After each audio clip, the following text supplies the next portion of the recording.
Greetings! How are we doing on this fine, lovely Friday? My, oh my, oh my. You've never stayed up late enough to catch my live stream before? Well, welcome, welcome, welcome. Hello to any new friends who are joining us for the first time. Lovely to see you here. Oh, we are having another minute to I don't know why. I don't know why. They're getting real aggressive with these ads. Usually it's like 5 minutes in, but it's 2 minutes in. Okay, well, we're just gonna let it go. Get it out of the way.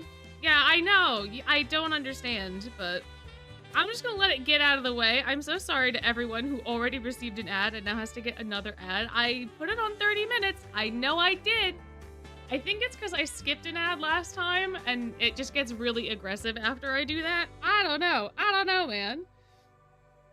But anyway, hello, hi, we're not getting married. We're just at a restaurant together, platonically. Me and Jade are just chilling. That's all we're doing. My, oh my, oh my. But how's everybody? How are we doing? How is life? How is Friday? How is your New Year's going? How is all of the things? How is all of the things? Listen, Jade is much too young. Much too young. Almost all of the kiddos, pretty much all of them, except for Lilia, are too young for me. Let's be real here. My, oh my, oh my. Oh man. New Year's was great. Ah, you got Jack's card. Congratulations, congratulations. Much chocolate during the new year. Nice, nice. It doesn't matter that Leona's 20. The only person that's technically old enough is Lilia, out of the main cast. Corel would be the closest, I think, age-wise. Sam is also fine. But Leona's still a little too young. He can't go to a bar with me. If you cannot go to the bar with me in the US, because I live in the US, I know in Europe it's different. We had that whole conversation before. I do want Ernesto, I do. But if you cannot go to the bar with me, you're much too young. Much too young. Sorry. I like going to breweries and wineries. You can't come with me, you're too young. So, a tire exploded. That's not great. I'm so sorry that happened. I hope you're okay. Ah, you and Leona are the same age. That's exciting. That's exciting. Oh, a whole bag of taffy. That's also exciting. Oh my gosh, what flavor? What flavor? Yes, we'd have to hire a babysitter for Gino, but that's fine. That'd be okay. Yeah, we're just gonna be reading vignettes tonight, so it's gonna be a nice chill time, nice relaxing time. We'll probably go on many tangents, as is tradition in this house. As is normal for what is happening. Have gumbo, ooh, with your mother's family yesterday for New Year's. Ah, that's exciting. I wish I could have gumbo. It sounds like such a good time. Who would be the best babysitter in Twist? My gut reaction is to say Lilia. However, I also feel like you would get your child back in some sort of state.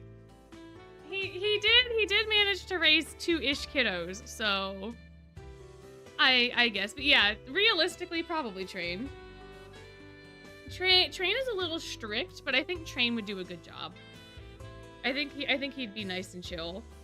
I think children would probably like Ace or somebody like that, but they would also get into a lot of shenanigans.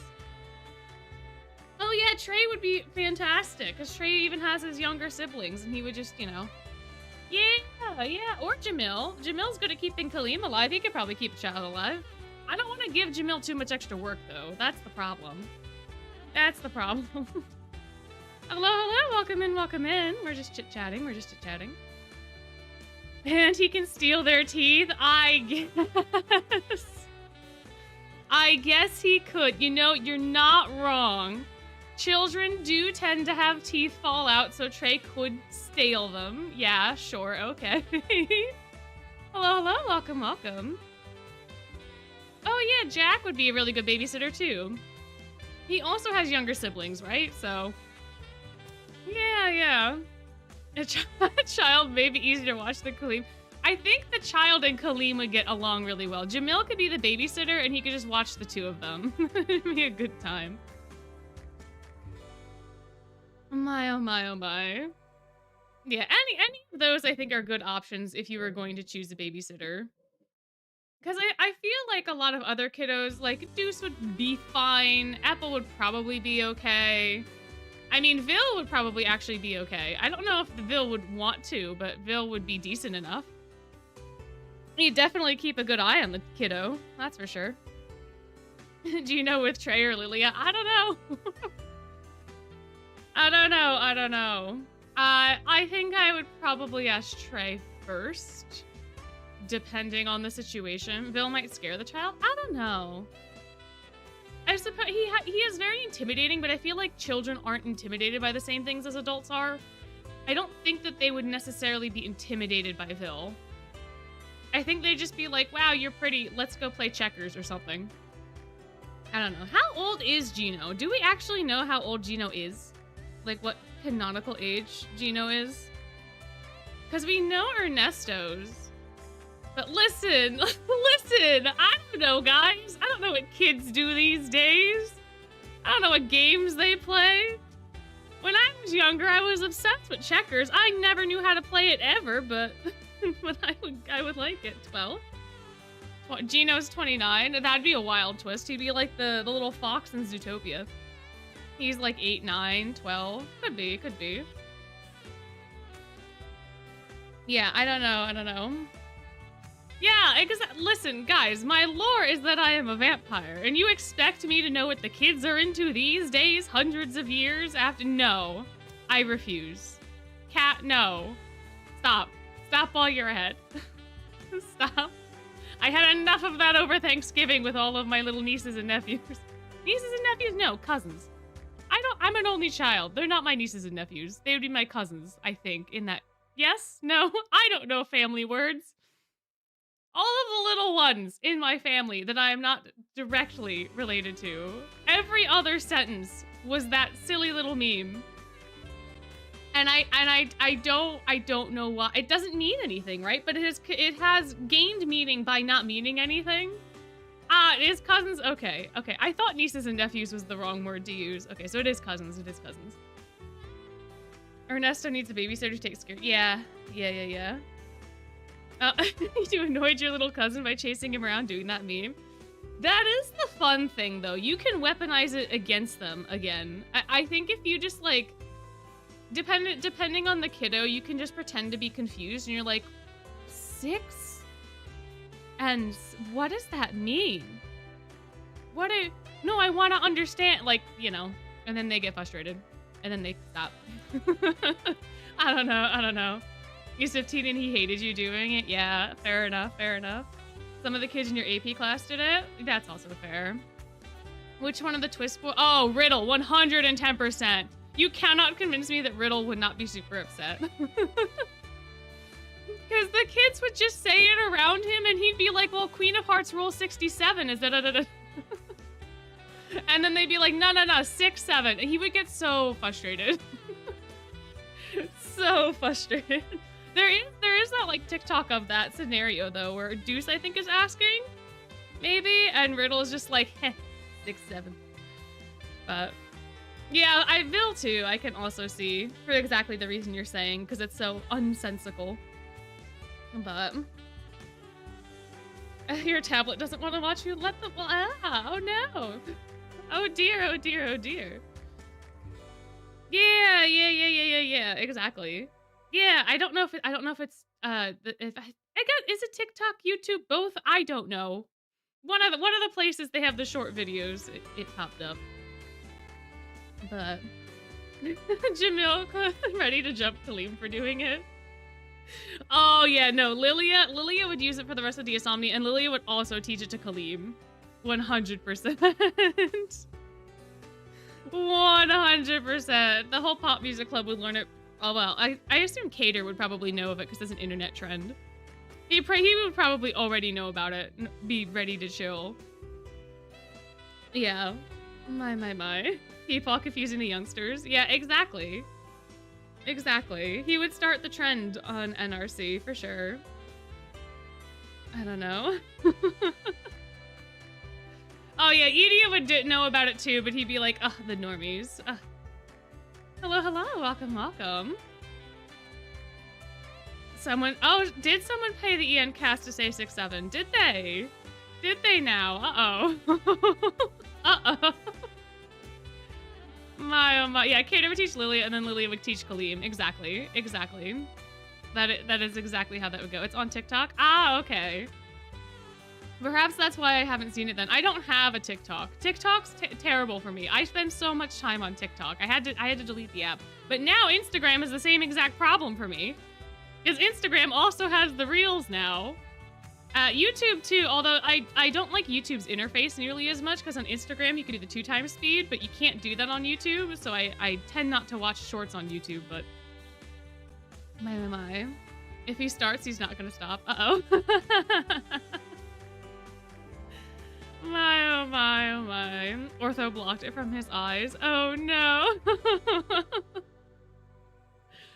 Oh man, it's very unfortunate. But it's annoying too, because I've seen people talk about it where it's not just saying the numbers 6 and 7. Like if you say any, like 67, it's the same thing. It's the same exact thing. They all just start giggling, and it's like, that's not even the same. That's not even the same, man. That's not the same. That's not even the meme. 67 is not the same as 6-7. Thank you very much. That is my TED Talk. I have done today's Sam's store. I have. I did today's and yesterday's. I have all the extra battles done. I also went and got Jamil. Oh.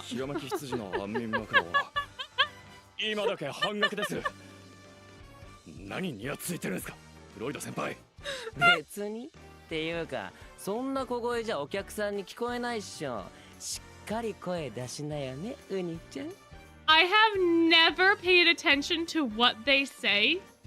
I've just been going through for the story. I've been completely ignoring them on the side there. What do you mean the cute and sparkly sheet pillows are 50% off?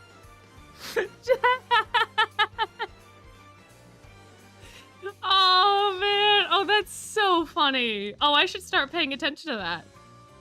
Oh, that's actually so cute. Oh, that's so fun. Wow, what a good time, what a good time. Yeah, you can't count to 8 anymore. You can't even do the joke where like 7, 8, 9, because if 6 is afraid of 7, oh, that's 6, 7. Oh, like it's stupid. It's stupid. It is the new 69 or 21.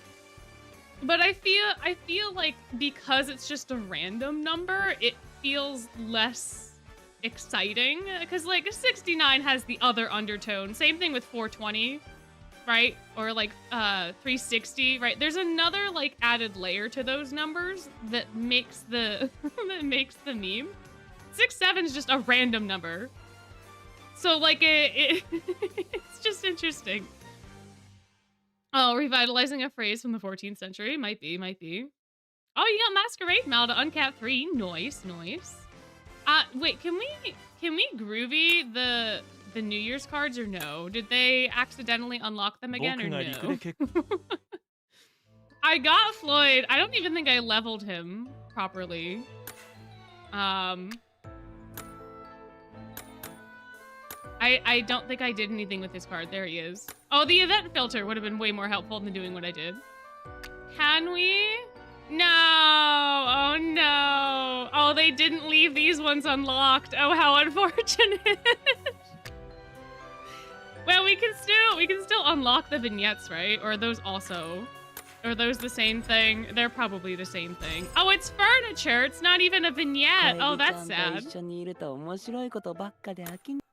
Aw, I thought they had stories. Only the SSRs have stories, huh?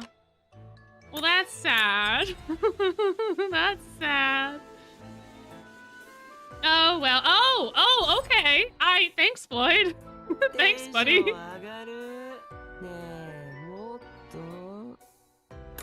Yeah, true. I do have more Floyd now, and that's all that really matters, if we think about it.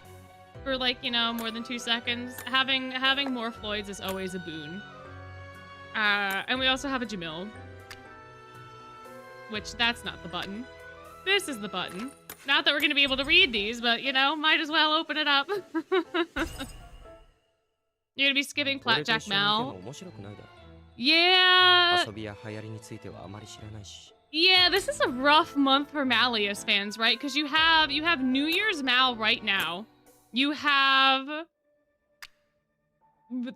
Birthday Mal coming out soon, and then you also have Overblot Mal coming out soon. Like, there are 3 Malleus SSRs that you, if you are a Malleus fan, would probably want to pick up. And that's a rough time. That's a rough time to be a Malleus fan, not gonna lie. I feel y'all's pain. I feel y'all's pain. Yeah. It's the Edia situation all over again, except I think with Edia it was just his birthday in Soomsitter. So we have an additional Malleus card thrown into the mix for today. Or for now. For whenever. For whatever you have. I'm sorry to y'all. I'm very, very sorry. Since it's close, I don't know what the Malleus card situation in JP is. But if it involves any of the cards that have not yet released, then no. You cannot talk about the situation with the card. But, only a fan of Ruggy? That's fair. That's fair. Yeah, it is like Octavanel in November. This is true. This is true. It's about reruns? Oh, is it? Okay, no, then, because if it's a rerun and we haven't had the encore or whatever the run is going to be about yet, then no. Because then it's not guaranteed for EN. So no JP spoilers. Unfortunately, no chit-chatter of that stuff.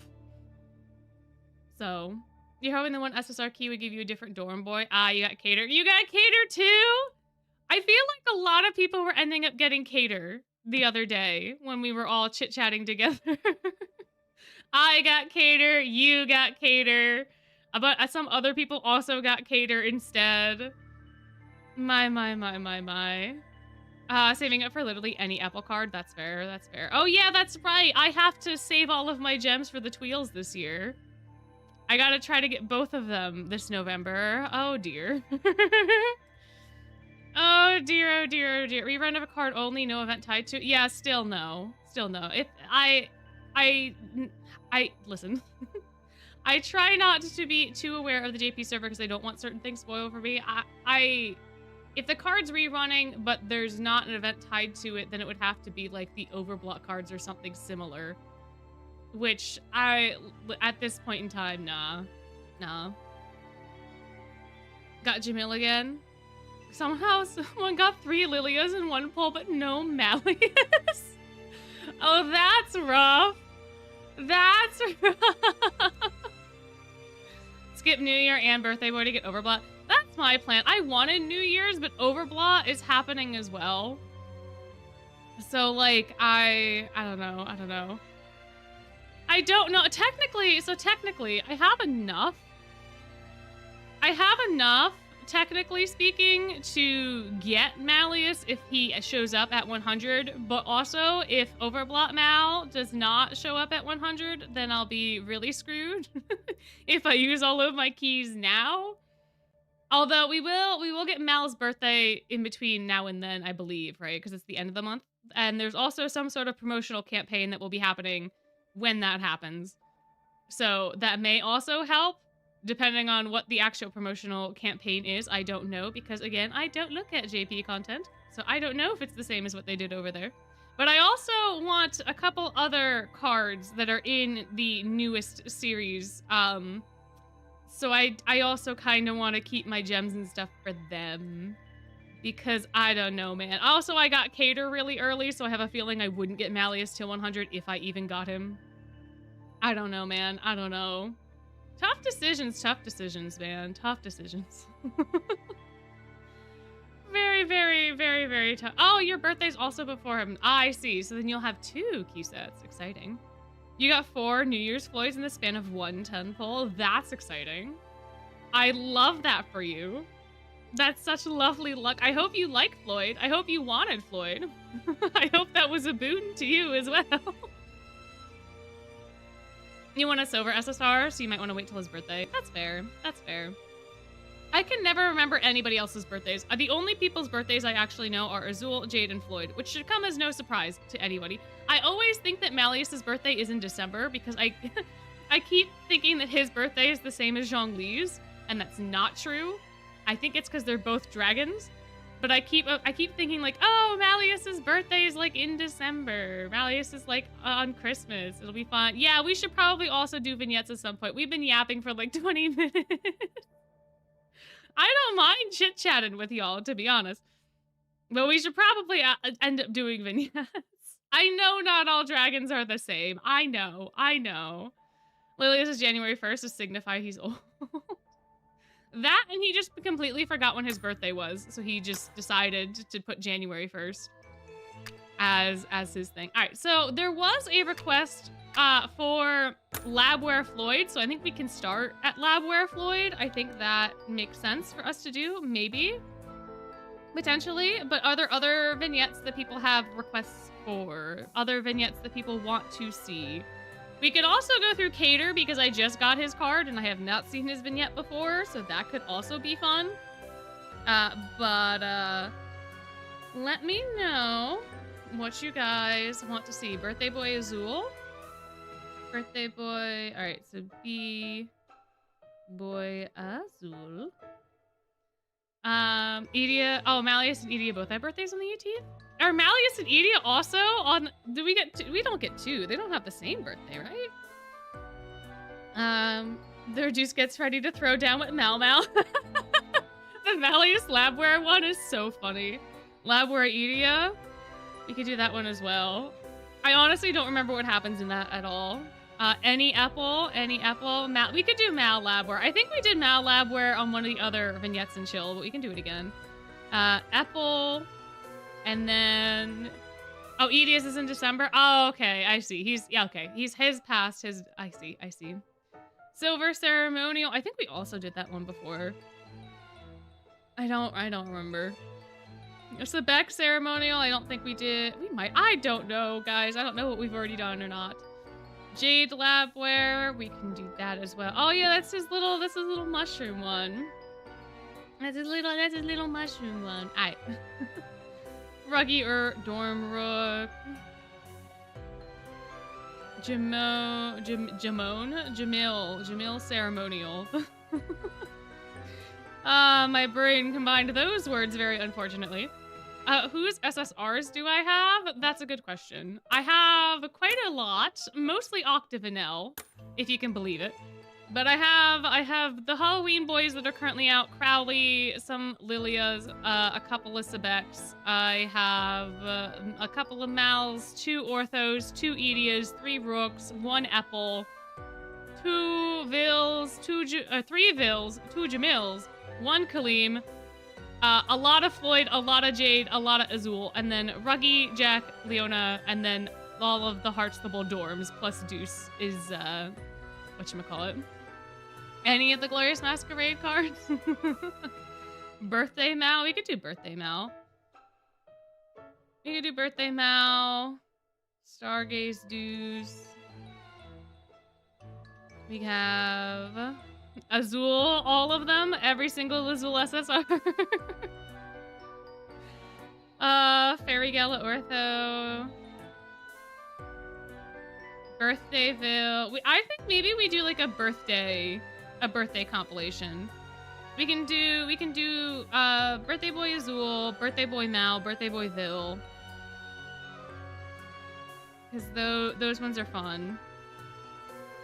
Dorm Ortho? Yeah, we could do a Dorm Ortho maybe. Because that one's also fun. Rolo does have one. Rolo has one. Shouldn't Lilia be first? And what do you mean? What do you mean? What do you mean? What do you mean? Oh, cause birthday yesterday? We can. We had a request for not Jade. We had a request for Floyd Lab. I'll just put that on the list with an annotated that we need to get to it. But is there a specific? Oh, I cannot see Peep. Hold on, I gotta toggle to live chat. Peep, are you here? Peep, can you comment? There you are! Hello! I every time, so the way that I do chat now is I pop it out onto my other monitor because my mic is directly in the way of the chat window where it is in the YouTube UI. But when I do that, it resets it to top chat, and I have to manually go back and set it to live chat again, and I forgot to do that. So that's my fault. That's my fault. We could do Crowley. We could also do Crowley. If you guys want to do a Lilia one first because of his birthday, you gotta let me know which Lilia one. Otherwise, we're just gonna do Floyd first. But I will add Crowley to the list. We have all right, so we have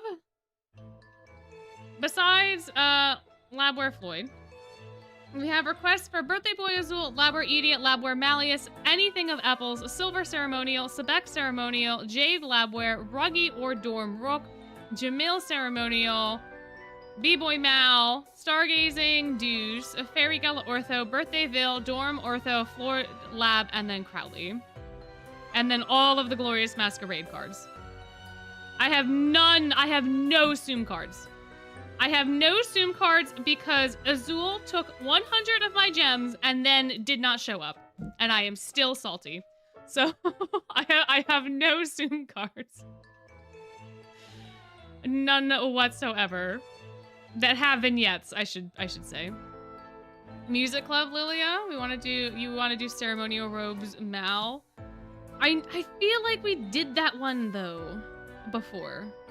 And I'm not opposed to doing things again, I just don't want to have the entire stream be ones that we've done before. Lilia doesn't have a... Oh, wait, yes he does. No, he doesn't. He doesn't have a Glorious Masquerade card.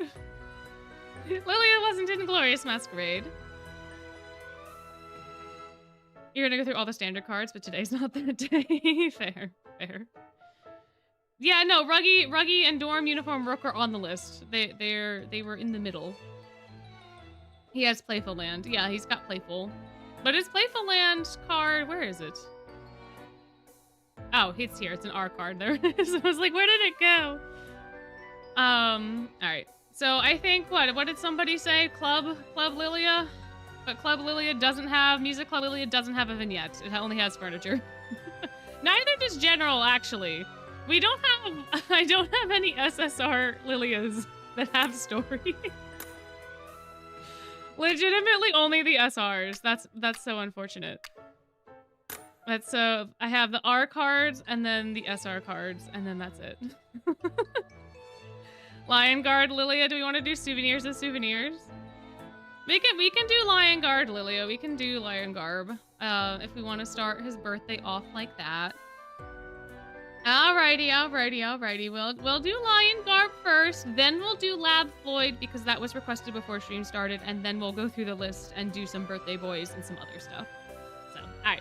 Let us do Souvenir of Souvenirs Part 1. My.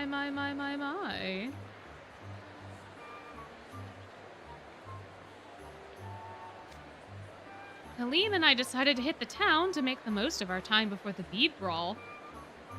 But we joined in on a concert and ended up drawing quite the crowd. No doubt all because of my impeccable singing. Uh-oh. I was able to slip away, but it looks like they've still got Halim surrounded. What to do?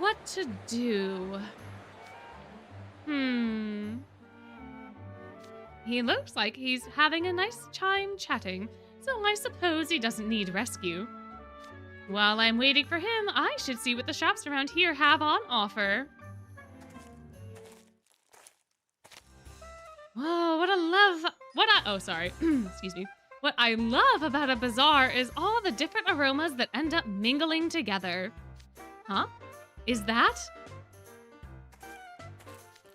Oh, Lilia, I didn't realize you were here too. Hi, Vil!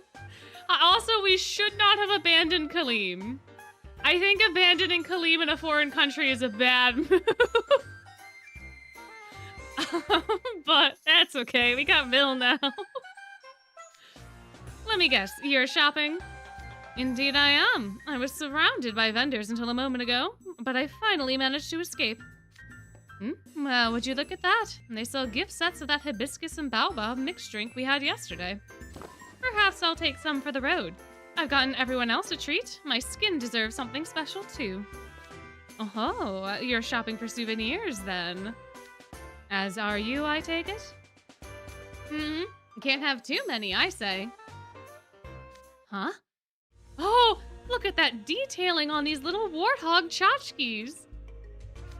They're piggy banks. I saw them elsewhere as well. Something of a Sunset Savannah classic, it would seem. Is that so? Well, nothing wrong with an obvious choice, but it'd be good to find something more unique. Oh, look at this mechanical doll. It moves so strangely. The coloring is quite alluring. I wonder what sort of paint that is.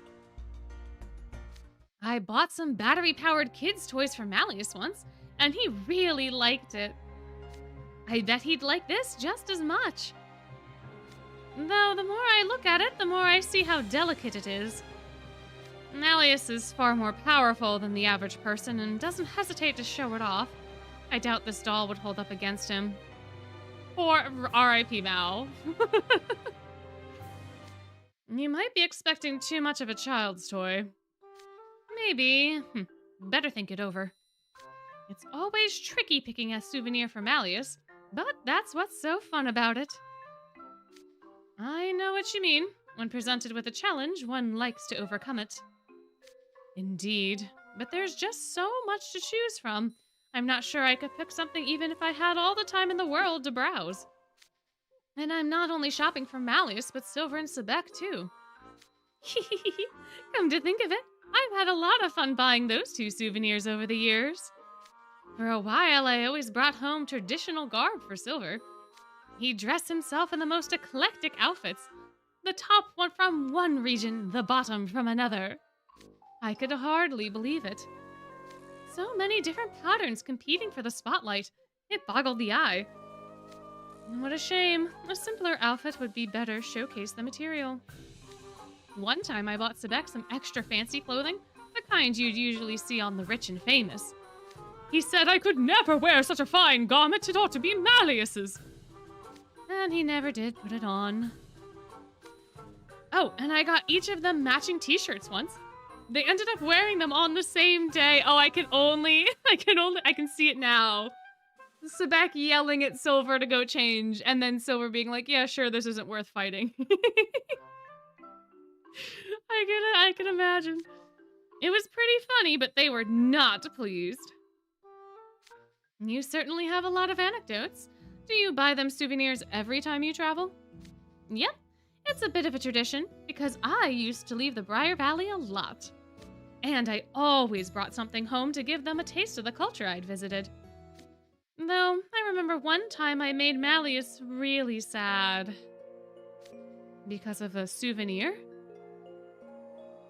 Whoa. I wonder. How could we have possibly made Malleus sad? What a cliffhanger. My goodness, my goodness.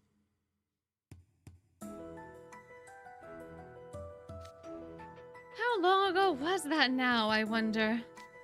I had heard tell of ice that shone in all colors of the rainbow in a cave deep in the mountains of some country or other.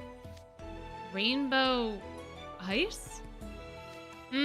Apparently it traps all sort of microbes that glitter different colors in the dark. I decided to see if it was true and bring some home, but the journey there was more precarious than I'd anticipated. Interesting, interesting. First a river flooded, then I got stuck in a freezing blizzard, and then I found myself smack in the middle of a volcanic eruption. Everything that could go wrong did. Is that really what happened? I'm never sure how far to trust your stories. Oh, I only tell the truth, don't worry. But you know, all that hardship just made me more determined to keep going. And I'm glad I did. Once I reached the cave, I found what I was looking for. Hunks of rainbow ice. 4 of them, in fact, about the size of a fist. I used magic to keep them frozen on the way back, and divided them up between me, Malleus, Silver, and Sebek. We all had the same souvenir. Everyone was happy, and I was pretty pleased with myself. Only thing is, I didn't count for the strength of Malleus's magic. He puffed out some flames as a joke, and I thought his hunk of ice was far enough away to be safe. But it still melted into nothing. Malleus, he put on a brave face, but I think it affected him more than he let on. That's what you meant by sad? Was he really that upset? Well, we each had one hunk, but his was the only one that got destroyed. That probably exacerbated things. You really have to put a lot of thought into the gifts you bring back. Huh? What's this? Found something good, have you? Oh my, is that? Oh ho ho. Mm-hmm. Uh-huh. Yep, this is it. The souvenir of souvenirs. I must admit, you have surprisingly good taste. I wonder, what was it? What was it? What was the souvenir of souvenirs? Lilia, you've returned! You seem refreshed, Father. I am. It was a great trip. Really bonded with the old school chums. But I know what you're waiting for. Souvenirs. And here they are. How many did you bring? Aw, that's actually so sweet. Thank you very much. Go on, take your gifts. They'll look great in your rooms, I bet. What's this? Good eye, Malleus. To my mind, that's the best of the bunch. A weaving of some sort? Such vivid colors. It's beautiful. Isn't it? It's a traditional sunset savannah style. A fine thing indeed. It would make a good lap blanket, but could work as a shawl as well. I think it's supposed to be a wall tapestry, Sebek. I'm pretty sure. Maybe not. Okay, I guess it's just some fabric. It's just like a knitted blanket. Never mind. I got 4 of the same pattern, so we could each have one. The same. Matching souvenirs, then. There's writing on it. Noticed the message in the embroidery, did you? Oh, that's right! Oh, wait, I remember what's on them, I think. I might be wrong, but... It says, Hakuna Matata. Yep, there it is. You can look up what it means later. Consider it homework. But I will tell you one thing. If you should happen to lose it, don't worry. Oh my gosh. Wait, that's so cute. It literally means no worries. It literally means no worries, right? So like, hey, you lose it, don't worry. That's the whole point of the souvenir. Oh, it's adorable. Oh, that's so cute. Because the object itself might be gone, but the care and consideration I put into it will always be with you. Won't it? Aw, Mal. I suppose so. Oh, there they are. Hey! Hi, Grim. Hello, Grim. Random Grim appearance. Grim jump scare. Hi. Grim, what brings you our way?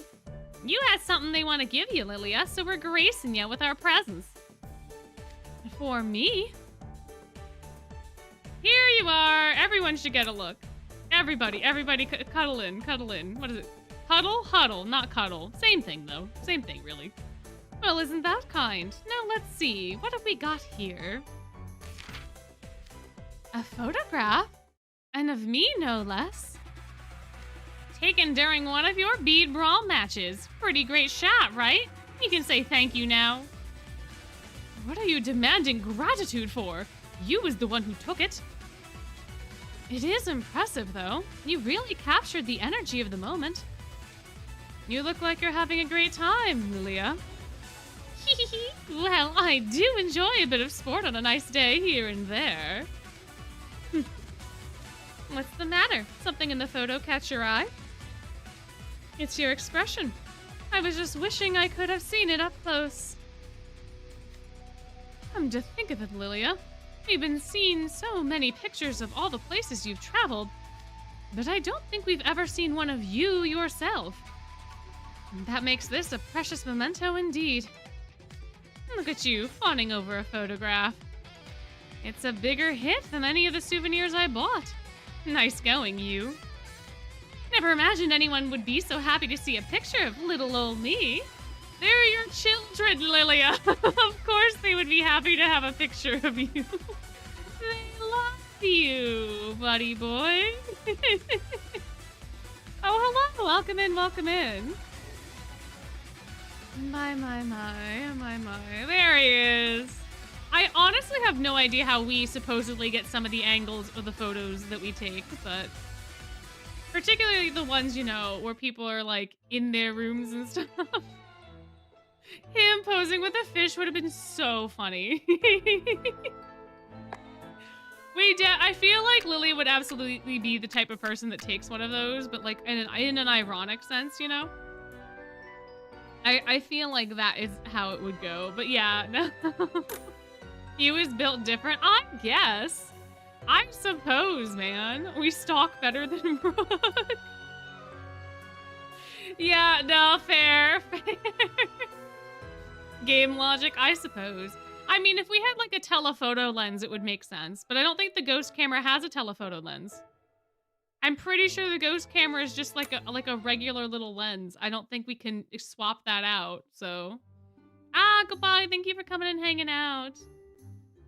Alrighty, Labwear Floyd. We had this one requested prior to stream, so we'll get through and see what there is to see here, with this being the pits. I don't know. Tumblr artist drawing you taking the photos of cards. Oh, I think I've seen that too, because the Tapis Rouge one is included in the comic, right? Where they're like scaffolded up and then like Rook or somebody's holding them, I think. And they're like outside the window taking a Vil. Is that the same comic? Because boy, oh boy, oh boy, oh boy. That one's very funny. My. All right. On to Floyd. Floyd Leach, would you care to explain yourself? No, Your Honor. He does not. In fact. You see, one cannot simply question a Floyd. One cannot simply just ask him these things. Exactly, he pleads the fifth.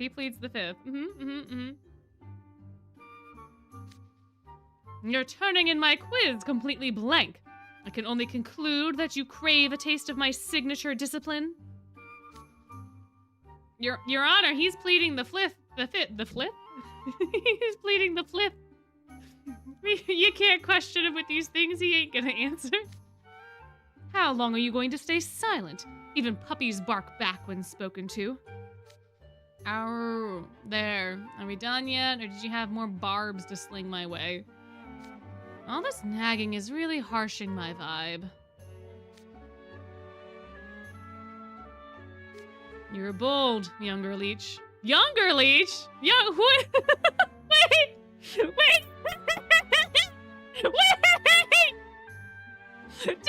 Crowley literally dropping the lore? I don't think I've ever noticed that before.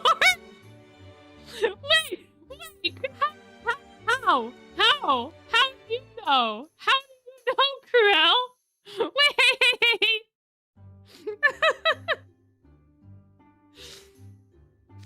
I ain't younger, I ain't older either, but come on. But like, this has to be proof that Jade is older. This has to be proof. I mean, we all kind of knew that anyway. Yes and no, because like Floyd clarified that he's not younger or older because they don't consider themselves that way. But technically speaking, one of them had to hatch first. They cannot have both hatched at the same time if they hatched out of eggs. Right? Like that, I don't think they're all born at the same time, and I don't remember for Moray eels specifically if they all hatch at the same time or not. But I feel like they would have hatched at a different time. Yeah, they were born on the same day, but twins don't always show up at the exact same time. You know what I'm talking about? They don't have to hatch from the say the egg. They could have, but they don't have to.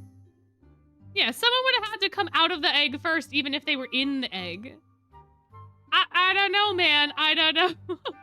I think on a technicality, Floyd would be the younger one, but he's not younger by enough to make it matter.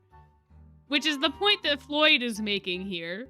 But it's funny to me that either Cruel is assuming Floyd is younger because of his attitude issues, or Cruel for some reason knows that Floyd was born like a couple of seconds or like later than Jade was. We don't know how they were born. We don't know if they were born in eggs or not. We don't know how mer people do the things that they do. I assume because Malleus came out of an egg that like other species would have similar things. Right? I don't know. I like to assume that they came out of eggs as well, but like, I don't know. Jade is older in spirit. Yeah, Floyd is very much a gremlin. Indeed, indeed. You like to think Floyd is the older one for giggles? I mean, Floyd has a belly. Yeah, but he only has a belly button in human form. He doesn't have a belly button in mer form. In mer form, they don't have belly buttons. They don't have belly buttons or nipples in mer form. They don't have those things because they presumably don't need them under the water. So, like, in human form, it makes sense because it'd be awfully strange to have a human that doesn't have a belly button. That would cause a lot of looks. I think there are people out there that don't have them. There are ways that can happen. It's not completely out of the mix. I don't have all the answers. I don't know why Ariel wears a bra when they don't have nipples. I don't know. Technically, they're not supposed to wear clothes at all if you take what they say into consideration for the fact that mer people don't wear clothes because they're so excited to be wearing clothes when they come on land and they like all the different styles. I don't know. Maybe it's different for mer women. Maybe they're more like accessories. Maybe they're considered more so jewelry than clothes. I don't know. And we didn't get any answers during romance either. Like, we can make all sorts of headcanons we want to, but we just simply do not know. We don't know. Anyway, moving on. We don't know which one of them's younger or older unless we believe Cruel, so... I suggest you exercise more discretion in deciding who you bare your fangs at, you bad dog!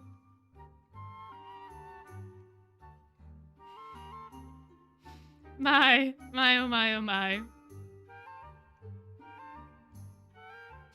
Oh, hello, Floyd. Heading back to the dorm? What's wrong? You're glowering. Professor Beakfish chewed my head off and assigned me a 50-page apology essay as punishment. I don't think I could do that. I don't think I could. Listen, y'all, I write a lot for like my little scripts and like, you know, things on the side, but I don't think I could do 50 pages. I don't think I could. 1 word per page. Fair, you know what? Yeah, that would work probably. That would work. Yeah, or like 1 letter per page, you know? I am so very sorry. Or something along those lines. Is that all he said was a 50-page apology essay. He didn't give him any other rubric as far as we know. As far as we know. And like Floyd would be one to do that, so. Beakfish? Like the black and white striped beakfish? Oh, you must be talking about Professor Cruel. What did you do to incur his wrath this time? Literally nothing. I didn't feel like taking a quiz, so I left it blank. I'm not the only guy with low grades in the class, so how come I'm the only one he singles out? Didn't you score a perfect 100 on your last test? Of course he'd think you were slacking on purpose if you went from 100 to a 0. Man, this is lame. Hello, Jade. Impeccable timing. If you could help me take these printouts for our class— Ah! Floyd! Valid reaction. Valid reaction. Of course, Fiddle. I'll take half of them. I wouldn't have said anything if I'd known you were here with Floyd. Epic. Sigh. No offense, Goldfishy, but I ain't in the mood today. I'll play with you some other time. Who are you calling a goldfish, and how many times must I tell you to stop using that? I'm going for a walk. All right, I expect you'll return with a clear head. Beats me. He's awfully tacked the turn today. Is he in another of his stints? That's not what that word is. Snits? Snits. It's a snits. Is a snits like a feed? What is a snits? I've never heard that before. Except I definitely did, because I have read this vignette before. A fit of irritation, a sulk. The ambassador and delegation had withdrawn in a snit. Interesting. Aight, cool. He occasionally has episodes like this. Today seems to be hitting him especially hard. He's too moody by a half, if you ask me. Is there a reason for it? Yeah, probably ADHD. No, I've never heard of being in a snit, no. No, never. Hard to say. For Floyd, anything could be the switch that sets him off. Problems and pet peeves have no bearing on it. My brother is simply an eccentric genius. Sometimes he can pull off spells that amaze his teachers, and sometimes he produces so little that they chastise him in their frustration. How troublesome that must be. Personally, I like it best when Floyd's in his element, enjoying things as they come. Conversely, I suppose it's nicer for you when Floyd's out of sorts, since it means he's not picking on you. Or do you actually miss it? Yeah, sure. You know, Jade, I think he misses it. I think you're right. I think he absolutely misses it a little bit. Certainly not. I'd rather like not being under constant attack. I'll have you know. Now let's get these printouts to the classroom. Right. I just hope Floyd's feeling better by the time he returns to the dorm. Oh, there's little birdies! My mood's in the gutter. I've got no energy. This is the pits, man. Ow. Hey, who thinks they can just bump into me without apologizing or... Floyd? I don't know why this brings me so much joy, but it makes me so happy to see other kiddos just so afraid of him. Like, just eye contact made, instant panic. I don't know why. It just makes me laugh. It just makes me laugh.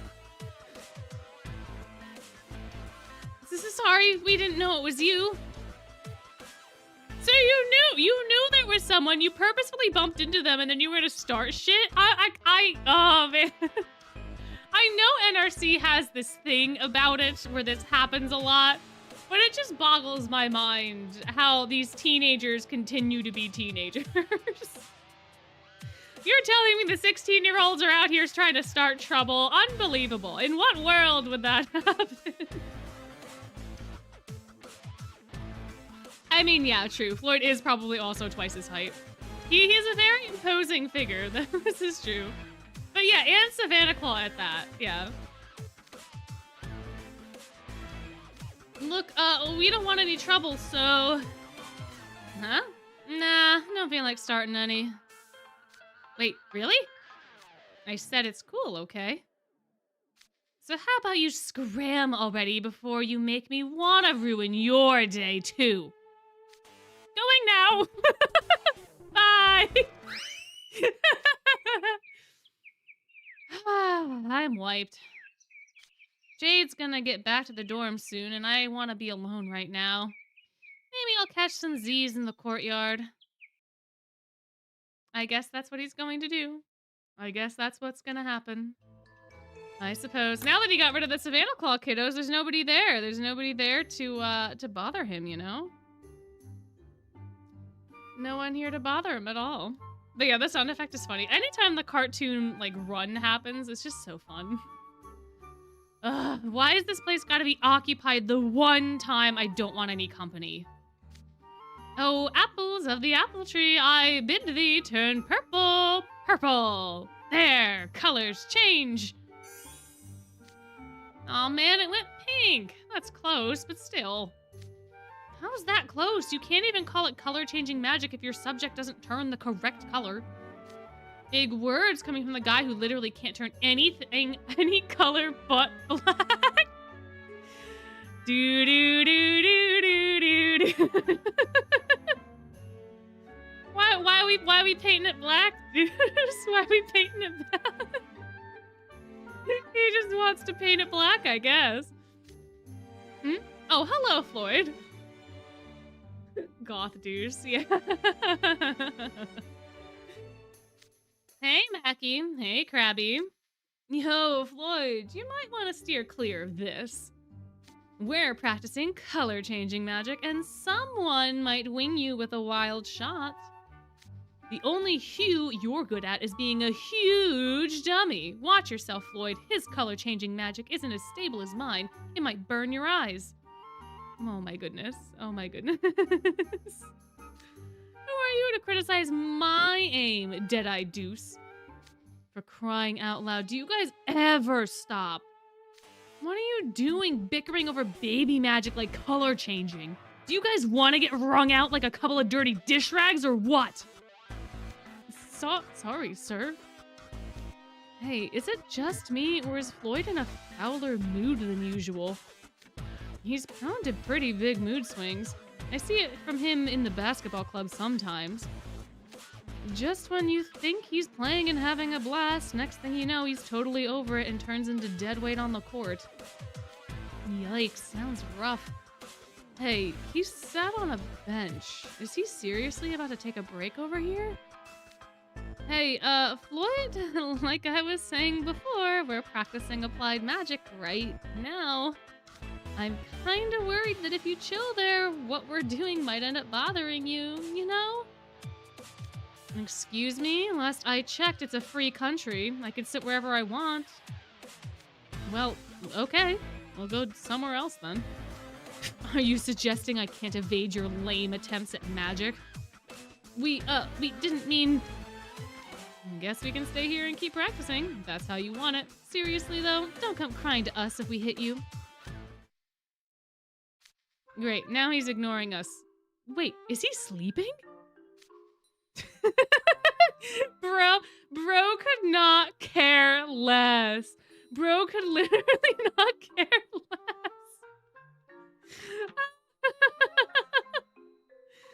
Oh my gosh, also hello. Yeah, I guess it is Twist America now. It's a free country, man. Eagle screeching and all.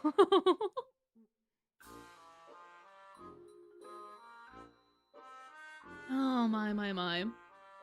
Well, if you think about it, Sage's Island is probably like its own sovereign state. It's so far away from everything else, it only really has schools and stuff on it, so it's probably an independent place. It's hard to keep up with this guy. Yo, Deuce. Whatever you do, do not send any spells in Floyd's direction. I don't want any trouble. What do you take me for? The bench is in the opposite direction of the apple tree. Of course I'm not gonna point my magic that way. You'd better not. I mean it. And no sooner do I get the words out of my mouth than you do it again. You realize I was being sarcastic when I called you Dead-Eye Deuce, right? Are you trying to give me a goth makeover here? Do. Oh man, he really is painting it black. He really is. What about your apples? I hear you say gold, so why is this one white? Oh, shut it. I'm gonna recenter myself and take it from the top. Deep breaths in and out. There. Hey, it's your turn. Get on with it. I hear you. Colors change. I literally said not to aim that way multiple times. Uh-oh. Did something just ding me?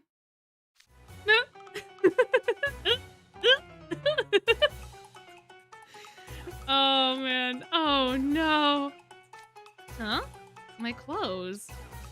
Floyd's Labwear is practically a kaleidoscope now after that color-changing magic. Well, it's curtains for us, Deadeye.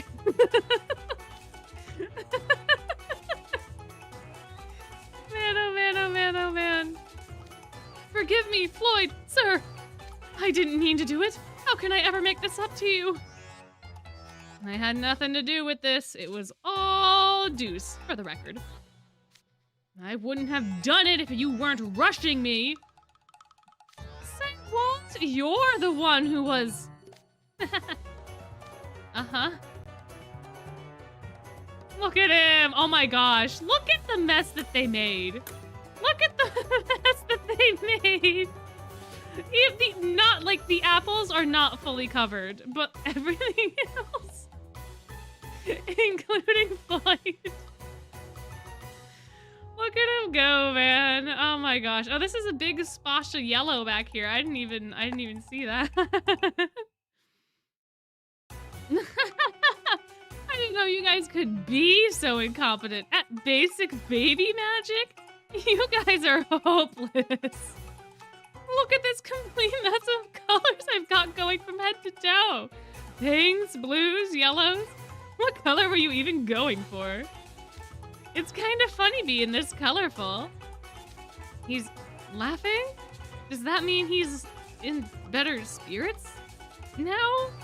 Yeah, no, I would assume that is the truth, Deuce. But we're saved! My. How did he get that messy in a single spell? Yeah, I don't know. Also, he's not painted black, which is not Deuce's MO anyway, which is also kind of wild. Yeah, it means you have time to run. Exactly. Yeah, I thought they changed the color with magic as well, but maybe because Ace and Deuce, right? So magic is based off of your mind, right? Your imagination. So maybe Ace and Deuce can't picture the apple changing a different color without it being painted, because the only other thing that they do is paint the roses. So maybe they're so used to paint happening that they like cannot envision the color changing without paint being involved. And so because of that, they end up painting the apples and anything else with like their magic instead of just changing the actual physical color of it. Maybe that's how that is happening. Maybe it is paint. Maybe it's just always been paint because the only other time we get to see it is in Heartstable when they are painting the roses. I don't know. I don't know. But you do think that they would be better. That's exactly what Floyd was saying before. He's like, you guys do this all the time and it is basic magic. How come you cannot get this? How come you are doing so bad? But you know what? It made him happy in the end, so that's a good thing. Yeah, the hidden Mickey's in the yellow paint. It's like right next to the pink paint in the yellow paint. I don't know if they're a reference to the poison apple because I think they're with yellow paint and not green paint, but they're in the shade so it looks more green. I don't know. And one of them is pink, so I don't think it's specifically to the poison apple. I think they're just splotched. Now I want to give it a whirl. Heck, I'll give you guys some color shading pointers while I'm at it. Who is he and what has he done with Floyd? That is the beauty of a Floyd. That is why Floyd. That is the beauty of the eel, the man, the myth, the legend. Speaking of, we had so many requests. I think I might want to just put them in a wheel and then we can spin the wheel to see which ones we get. But I think the birthday ones could be fun because I don't think we have done them in a really long time. And since we're already in Octavanel, I think maybe doing a birthday boy Azul could be pretty interesting. Could be pretty cool. Could be nice, but I will put the rest of them in a wheel in the meantime. So that way, I'll do Wheel Decide. I don't like the UI of Wheel Decide as much as the other ones, but I will put in, I will put them all in. It's going to take me a hot minute, but I will do it. Anyway, so how are we enjoying? How are we enjoying our lovely evening so far? These vignettes are very fun, and it's nice to go back to them because it's been such a long time since I've read most of them that I legitimately forget half of the things that happen. But they're very cute. They're very fun.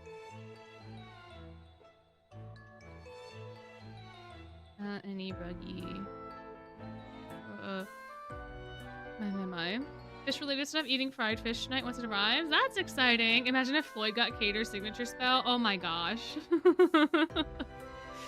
Oh my gosh. No. No, I don't think we are ready for that. I don't think we'll survive if we do that. I don't think.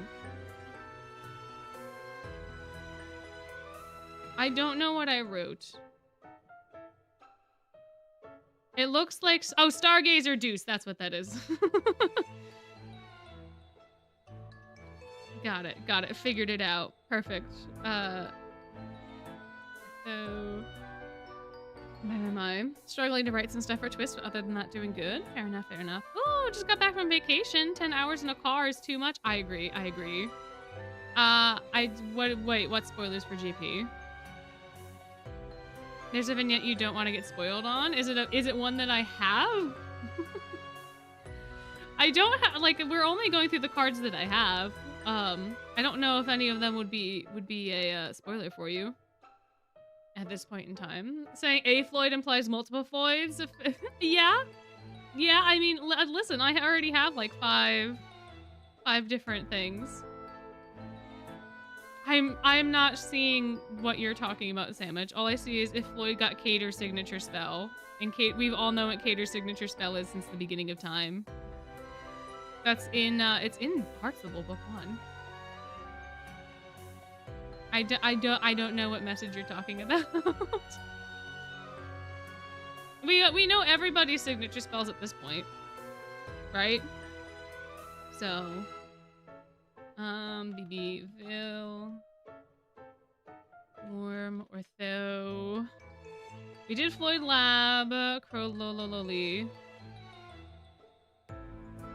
And then G Mask Mal. I'm just gonna put all the Glorious Masquerade SSRs on here, even though they weren't specifically requested. And then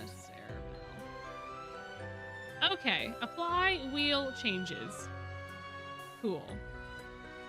Am I gonna be able to get the correct wheel on here? No, of course not. Why would we? Oh no. Oh dear. There it is. There we go. No advert. That looks terrible. Hold on. Let me just make this a little bit bigger. There we go. No advertisements here. No ads here. Get along for 30 seconds max before throwing it down. I see. Rules in the background. Oh, Rolo's ceremonial. Do we want to add Rolo? I can add him to the wheel real quick. I can add him in real quick. No ads, only Floyd. Fair. Snack obtained? Oh, what kind of snack? What kind of snack did you get? I want to know. The idea of many Floyds and Cater. Yeah. Ah, goodbye. Thank you for coming and hanging out. Yeah, this wheel is in fact more emo than the other one. The other one is much more colorful and fun. I can make it different. Look at that. Now it is slightly less goth. I guess it's Deuce's wheel. I suppose. Ooh, a chocolate pecan pie bar with ice cream. Oh, that sounds delicious. Oh, that sounds so good. All right. Let's see. Let us see what we will be reading next. What shall we read next? Birthday Boy Mal. Oh, and this one doesn't let me remove them afterwards. Oh, I'm gonna have to manually do that. Now I'm remembering why I like the other wheel so much. Yeah. Goodness gracious me, oh my. Anyway, manual modification. Tisk. Magnet closures for clothes. Don't have a store. That's interesting. I never buy anything from ads because the certain ads will just like take a bunch of money. Like you can like never ever buy anything off of an Etsy ad. Never even click on an Etsy ad. If you click on an Etsy ad and then you end up like you have an entire month for Etsy if you buy anything on Etsy, even if you don't buy it from that ad directly, right? If you you shut down your computer, you open up your computer in the new day and you still access Etsy, it will consider the sale that you do part of the ad. BB Uzul was on there as well. Yeah, BB Uzul was BB Uzul was first. It was the first one I put on. Etsy will consider it a sale from the ad, and then they take like a huge commission away from a person. I watched someone's story the other day where they were talking about this giant crochet thing that they did, that they sold, and even though the person paid extra for shipping, they ended up getting only a little bit of money from the thing. So it was supposed to be like $300, and their net profit was 0. Because Etsy took like a whole big commission over some like ads that they didn't know they were in the thing of. It's a whole time. It's a whole time. Some people even owe Etsy money after that, so that's also exciting. This is Masquerade. Oh, you right. You right. That's on me. That's my bad. That's my bad. There's his birthday. There's his birthday. There it is. There we go. There we go. You can buy things on Etsy, but if you click an Etsy ad, then that procs the thing. It's stupid. But if you just go to Etsy normally and you haven't clicked on an ad within the last 30 days, then you should be fine. Yeah, it's specifically ads. It's a little wild and ridiculous, but... Anyway, we're interviewing Malleus for his birthday now. Happy birthday, and may I say, that's a very flattering outfit you're wearing. So, 僕は普段白い服は全く着ないから新鮮な気持ちだ。Low-key, high-key, I forgot that these I forgot that these were voiced. Oh, okay. Oh, I get to sip my tea now. Oh, I just get to sip my tea and react. Oh, this is exciting. I don't have to read this one. Oh, that's so nice. 茨の谷から出なければ、このような純白の服を着て人前に出ることは一生なかったに違いない。Oh yeah, all the birthday cards are voiced, right? Interesting, interesting. It's still Japanese, but like, I don't read the main story text and y'all haven't complained, so... What color ensemble do you normally prefer? 黒い服だ。ドラコニア一族の間では最も高貴とされている色だからな。王族である僕は幼い頃から黒を基調とした服を着ることが多かった。When I first heard this, I thought it was really interesting that black is their ceremonial color. But then I kind of thought about it for a little bit, and like if you go to a wedding, if you go to church, if you do like any of those sorts of things, like a black suit is pretty much standard. Like black suits are also standard for a funeral, but they're just kind of like a universal garment in a way. So like the more I thought about it, the less like different it was for him specifically. And I guess guys' fashion is like that. I think we talked about this during Tapis Rouge. I don't know a lot about fashion, but I feel like guys' fashion is just like super easy. Or at least it's not quite as inventive because there's not as much play with the forms in a lot of like formal wear as there is like with ladies' fashion. Because there's only so much you can do to a suit to zhuzh it up. But black for regalia and festival wear? Yeah, I suppose. It does make it different when we see how embellished they are, because this is the first birthday boy, like the first birthday card set. So we wouldn't know what him or his mom looked like, but I think because they have so much silver accenting, it makes it fine. Like it's not just a black dress. I don't know.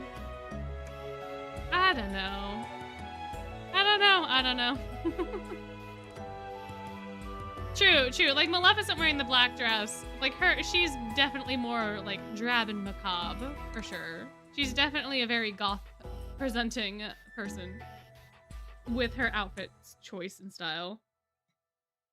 So I can see that being, like, the reference here, obviously. And the reason that they have, you know, black for their regalia. It makes sense. It does. Men need to wear more dresses. I think men just need to wear more makeup. We gotta start on makeup first. Makeup first, then clothes.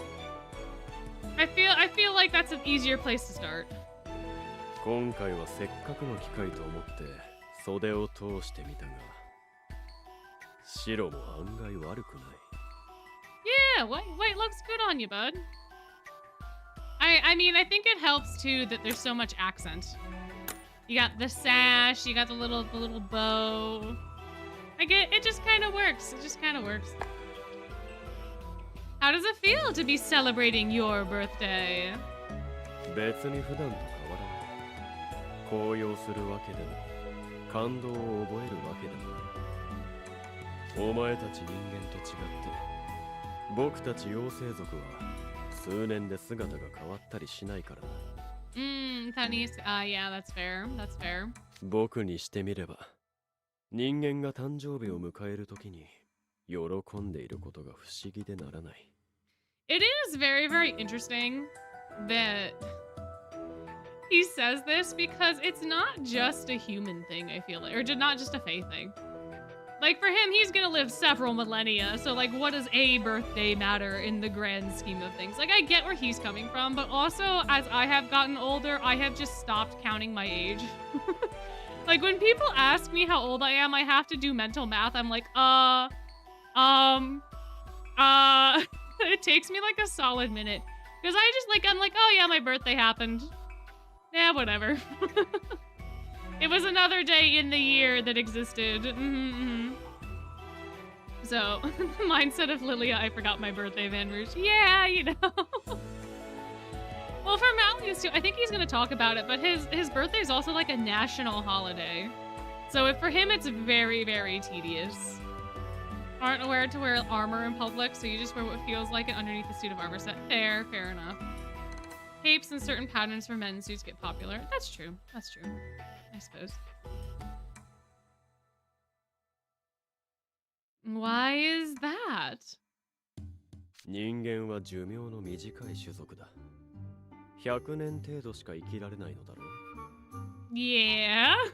誕生日を迎えるということは、そのうちの貴重な1年が終わってしまったことを意味する。Yeah, again, he's not technically wrong, but the way that he's phrasing it is so funny.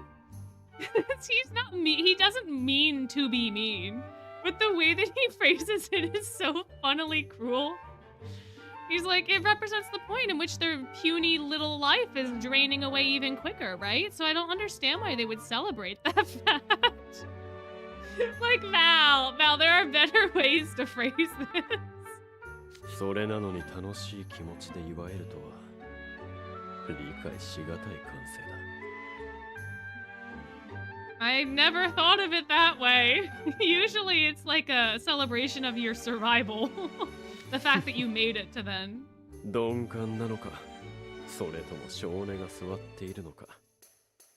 I'm pretty sure it's because people are more happy that they survived a year rather than lost a year, you know? もしかすると寿命が短いからこそ人間は楽しむことに貪欲なのかもしれないな。Oh man, oh dear, uh-oh. And now we're getting philosophical. Now we're getting philosophical. Oh dear, oh boy. My, oh my. My, oh my, oh my. What a jokester. What a guy. What a pal. Wow, that loaded so fast. Okay, alright. I understand you're a prestigious mage even by this school's standards. Is there any sorcery you're especially good at? 魔法に関して僕に得て増えてはない。お前たちからしてみれば全てが得意と言えるだろう。 Okay, yeah. We know that you're a big daddy, but what are you worst at, man? We asked you a question, you need to answer the question. そうだ。せっかく皆が集まってくれたのだから何か魔法を使ってパーティーを盛り上げようか。 There absolutely has to be something that you're bad at. There has to be. I'm really good at putting people to sleep. Yeah. Yeah, exactly. Exactly.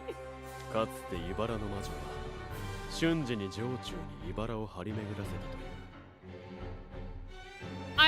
う。 This has to be some sort of fey humor. Like, buddy, filling the castle with briars is not the way to liven up a party. It'll liven it up, but not in the way that you want. 僕もそれを真似て茨を生やしてパーティー会場を飾るとしよう。 Mal! Mal! Put down the magic, Mal! Mal! Someone could get hurt if you do that. そうか。 Yeah, buddy, briars are spiky, my guy. That liven up the party, I guess, but also for the wrong reasons. 今日の礼に喜んでもらおうと思ったんだが、なかなか難しいものだな。 You could do like little fireworks. That'd be cool. You can do that, right? Are there any non-magical pursuits you're good at? 弦楽器の演奏には自信がある。 Oh, that's right. He can like basically play any of the instruments he wants to, right? String instruments. 茨の谷にいた頃、リリアに手ほどきを受けたからな。 Oh, Lilia's the one that taught him. Oh. Oh, I see. 僕は幼い頃、あまり外出を許可されていなかったから、城の中で一人で過ごす時間が長かったんだ。 Oh, alone, huh? We're making a point of saying alone, yeah? おかげでたっぷり練習ができた。ほとんどの弦楽器を弾けるぞ。 My. Not allowed to touch grass, so we had to learn string instruments. My goodness. 中でもバイオリンやチェロのようなクラシック音楽の楽器が得意だ。 Yeah, no, I wonder why the classical instruments. Yeah, sure. Welcome back. Have you considered joining the pop music club? 実は以前、リリアに誘われて入部を検討したことがある。 Oh, that's exciting. How'd that go then? だが、見学に行った際、用意してあった機械仕掛けのバイオリンをうまく扱えなくてな。 Oh no, don't tell me you fried the violin. 耳をつんざくような快音が鳴り響いて、その場にいた生徒をそっとさせてしまった。 Even Lilia? 確か、ダイヤモンドも泡を吹いて倒れていたな。 Oh my gosh! How? Did he just like did he like inject it with his own magic or something? リリアは笑っていたが、皆には悪いことをした。 My goodness gracious. それ以来、軽音部には顔を出していない。今後も入部することはないだろう。 Well, you know that's fair. That's fair. After something as dramatic as that and traumatic as that, yeah, no, that's fair. My goodness, my gracious.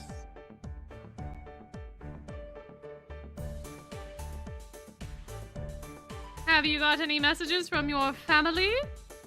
ああ、唯一の肉親であるおばあ様からメッセージカードをいただいた。おばあ様は茨の谷の女王。僕が留学中は公務を一人でこなさねばならず、ご多忙なはず。 This makes me wonder just how much he's involved in the actual, like, duties of the crown. Because he is the crown prince, but, like, technically, normally, right, like, the current regent rules until the crown prince becomes the king or the crown princess becomes the queen. Like, they are taught things, but I don't know how involved they are in the actual, like, political stuff. At least based off of all the questionable quality webtoons I read of isekais of people going into medieval times and ending up as, like, duchesses and things. Depending on her age, he may take on a minor role to teach him how to do it. That's fair. That's fair. We don't know for sure if his family is related canonically, but it seems like the best guess that we have is that they would be, considering that they're the same kind of fae and all of that. 本来手紙を書く暇もないほど多忙な方なんだが、それでも毎年欠かさずカードを送ってくださる。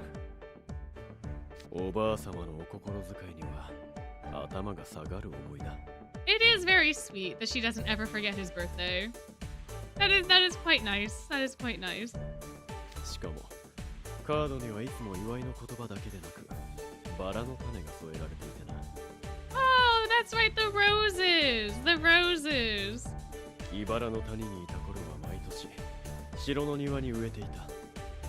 おかげで今は立派なバラ園になっている。Oh, that's so lucky. He has his own little garden, so he can...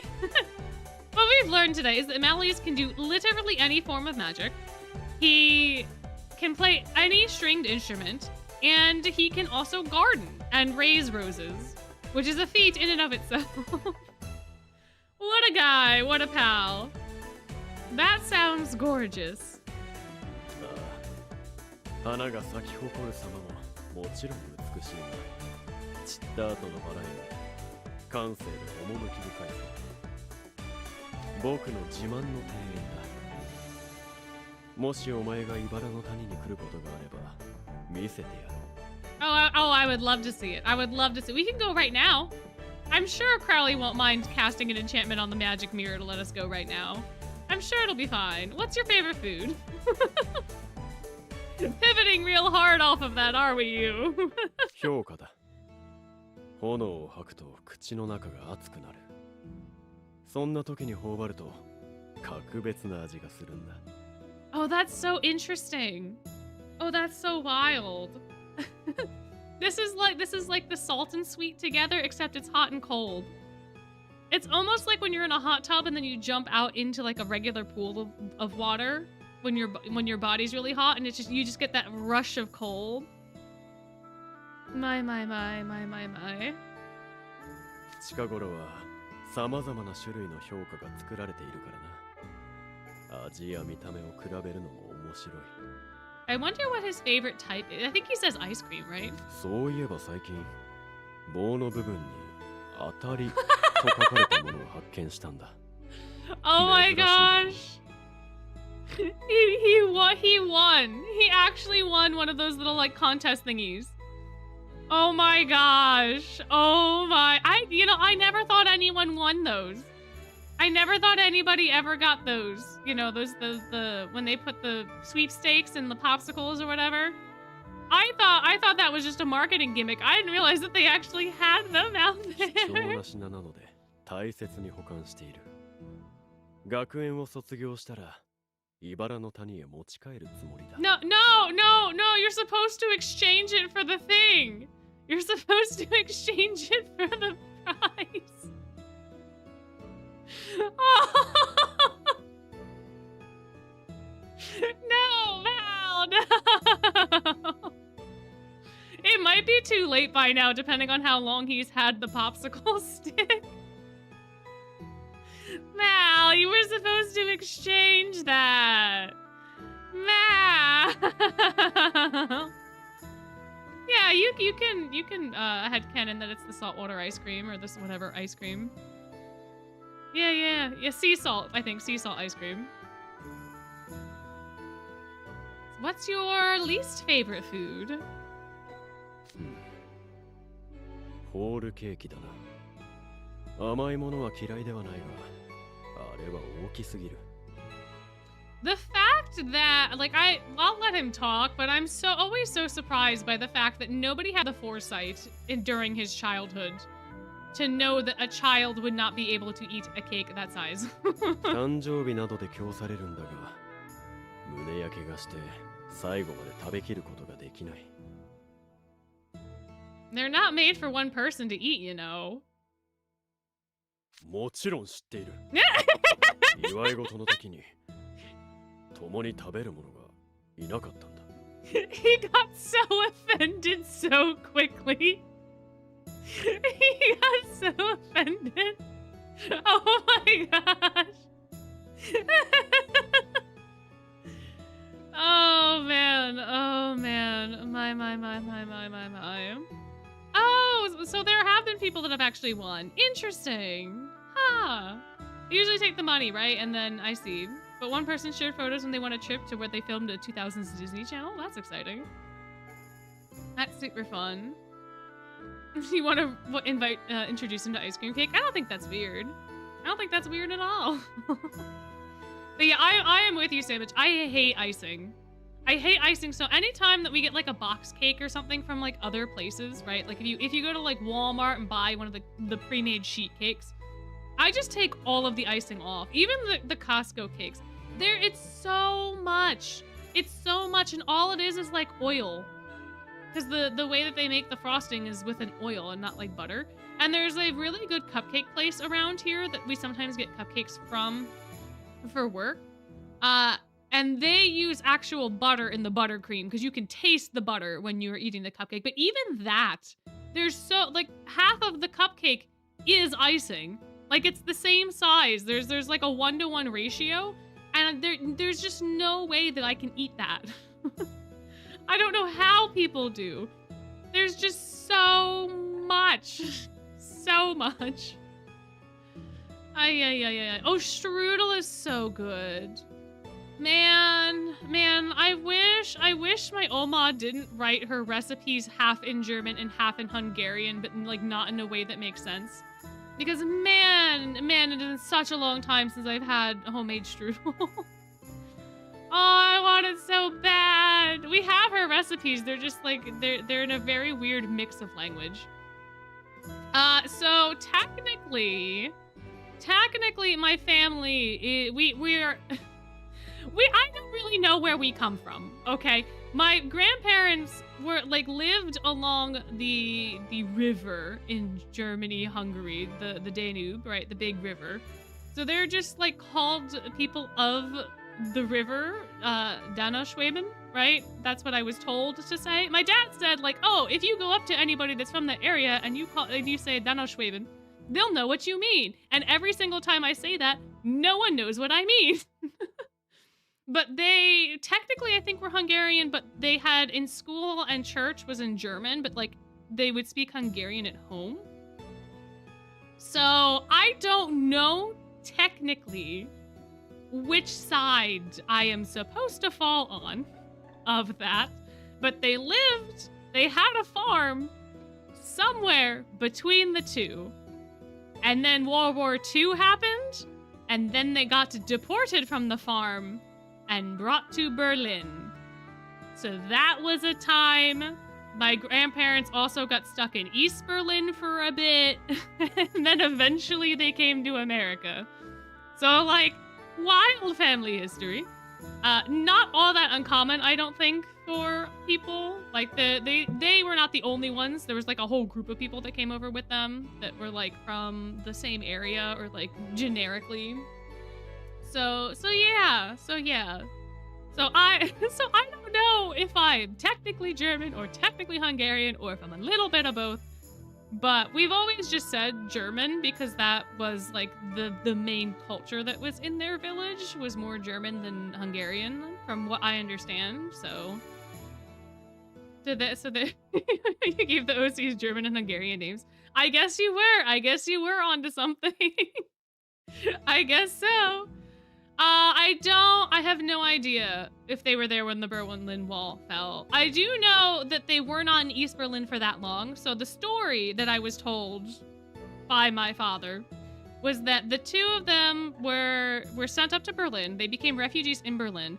My oppa worked in a uranium mine, so that's super exciting.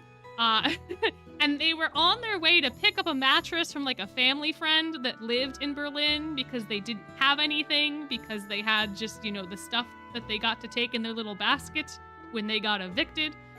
So they went to get a mattress, and then they like stayed over with those people for the night, and then they were going to bring the mattress back to like where they were hanging out or like where they were living in the morning. But that night, the wall went up. So then when they got up, they were like, oh shoot, we cannot get over the wall. So their friend had like a really fancy bottle of like port wine and started talking to one of the guards, and the guards and him were chatting and yada yada yada, right, and bribed the guard with the wine. And then the guard told him like, oh, if you go up that way, the Americans are over there, they'll let you through. And then they did that and they got back through to West Berlin. I don't know what happened after that. But that supposedly is the story of how they crossed, because it was like day one. If they had stayed any later, I think it would have not worked out the same. But, so that's the story. Now you know some of my family history, I suppose. But yeah, so that's a fun... There are also other stories that I could probably tell, but, yeah, exactly. People fleeing more geopolitical context. It's not that different. It's not that crazy, but yeah. So that's how they survived getting out of East Berlin. Hello, welcome. You know, Malleus was talking about birthday cake. So then how did we even get on this topic? How did I get here? We were talking about frosting. Oh, someone brought up strudel. That's what happened. That's how we got here. Strudel. Yeah, I really wish I could read her recipes to understand her strudel recipe. I wish. We have some of her other ones that we can make. Like, she used to make kiefels all the time. Oh, those were so good for Christmas. She would make kiefels. Anyway. Anyway, continuing we go. Good thing that's not the case yet this year. You have a whole cake that you get to share with people. そうだな。そうすればホールケーキへの印象も変わるかもしれない。楽しみだ。Thanks for your time and happy birthday once again. Thank you for putting up with my history, my family history. My. Look at him being all contemplative. What a guy. What a pal.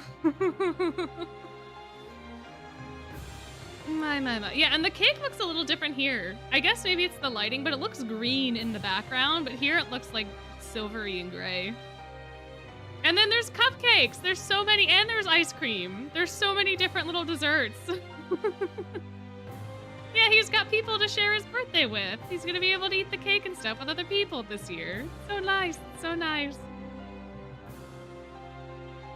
What a time, what a time, what a time. Looks more like chocolate, kinda, sort of. So, all right, that's Mal.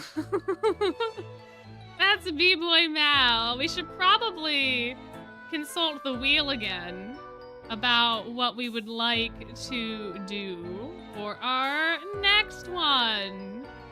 Let's see. Oh, look at that! It's Birthday Boy Vil! Birthday Boy Vil! I see! Now I have to remove him from the wheel list. And then refresh the wheel list. And then we have the wheel again. And then we can go to Vil! Where are you? Hi, Vil! Where's your birthday?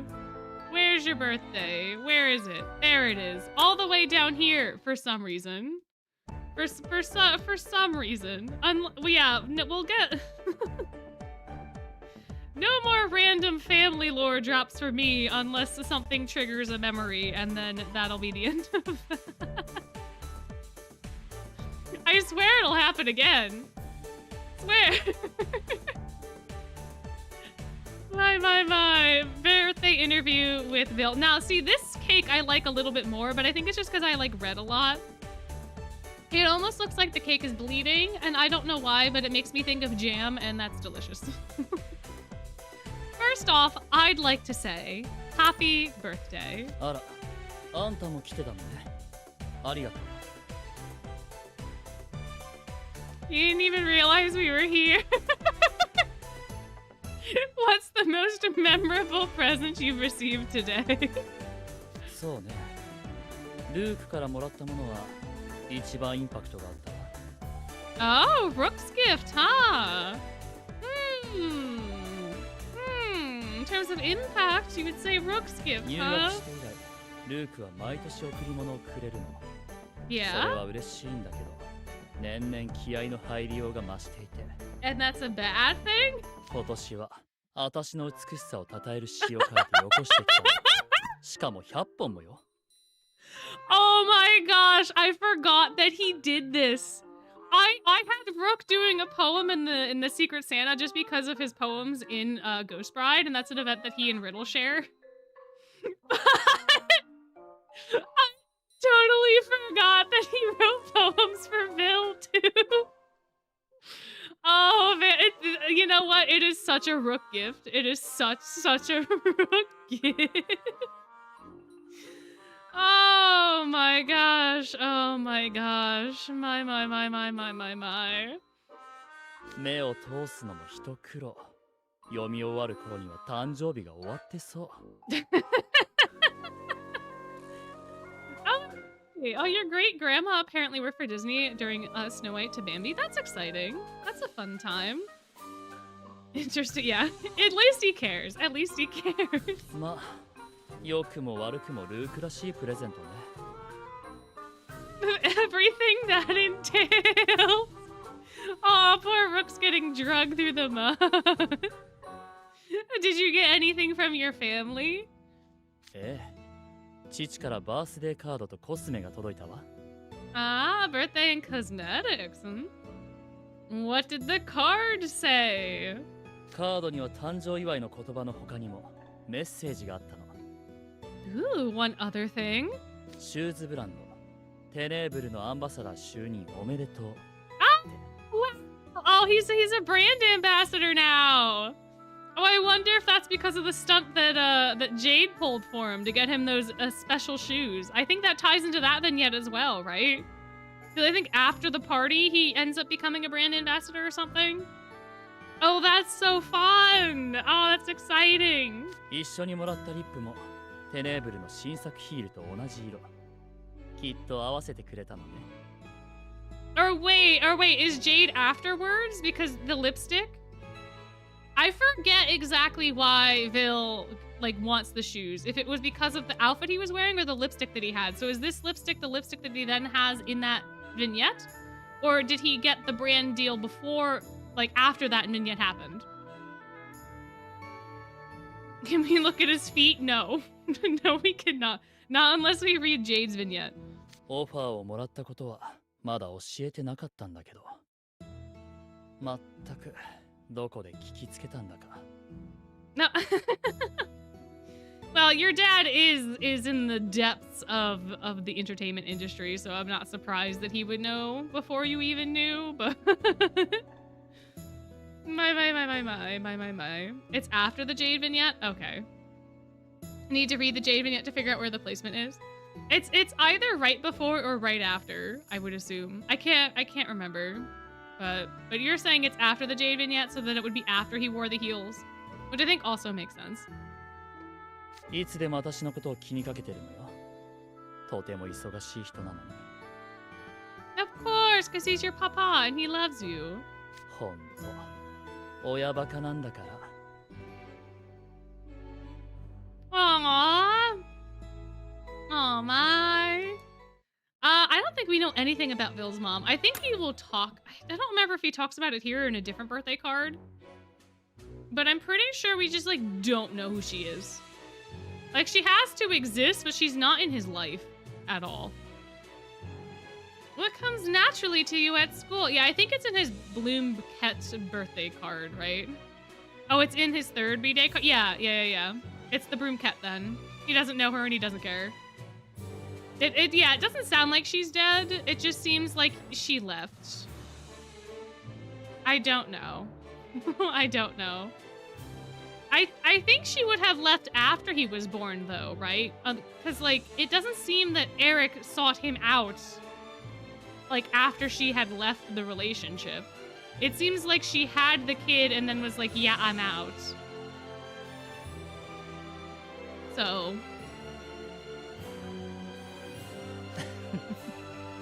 That was a joke. Okay. Yeah, she probably did. I mean, clearly we don't know where she is or what she is doing, and I don't think Eric would have been the type of person to cut her out of their lives unnecessarily, right? And if she wanted to, I feel like she probably could be involved, but I don't think she wants to be, and I think that's part of the whole thing. I don't know, man. I don't know. Both of my parents failed to attend my birth, Doofenshmirtz. Oh my gosh, wait, that quote works so well for Malleus. Wait, that actually works for him. Oh my gosh. Oh man. I forgive Malleus after his overblow? Yeah.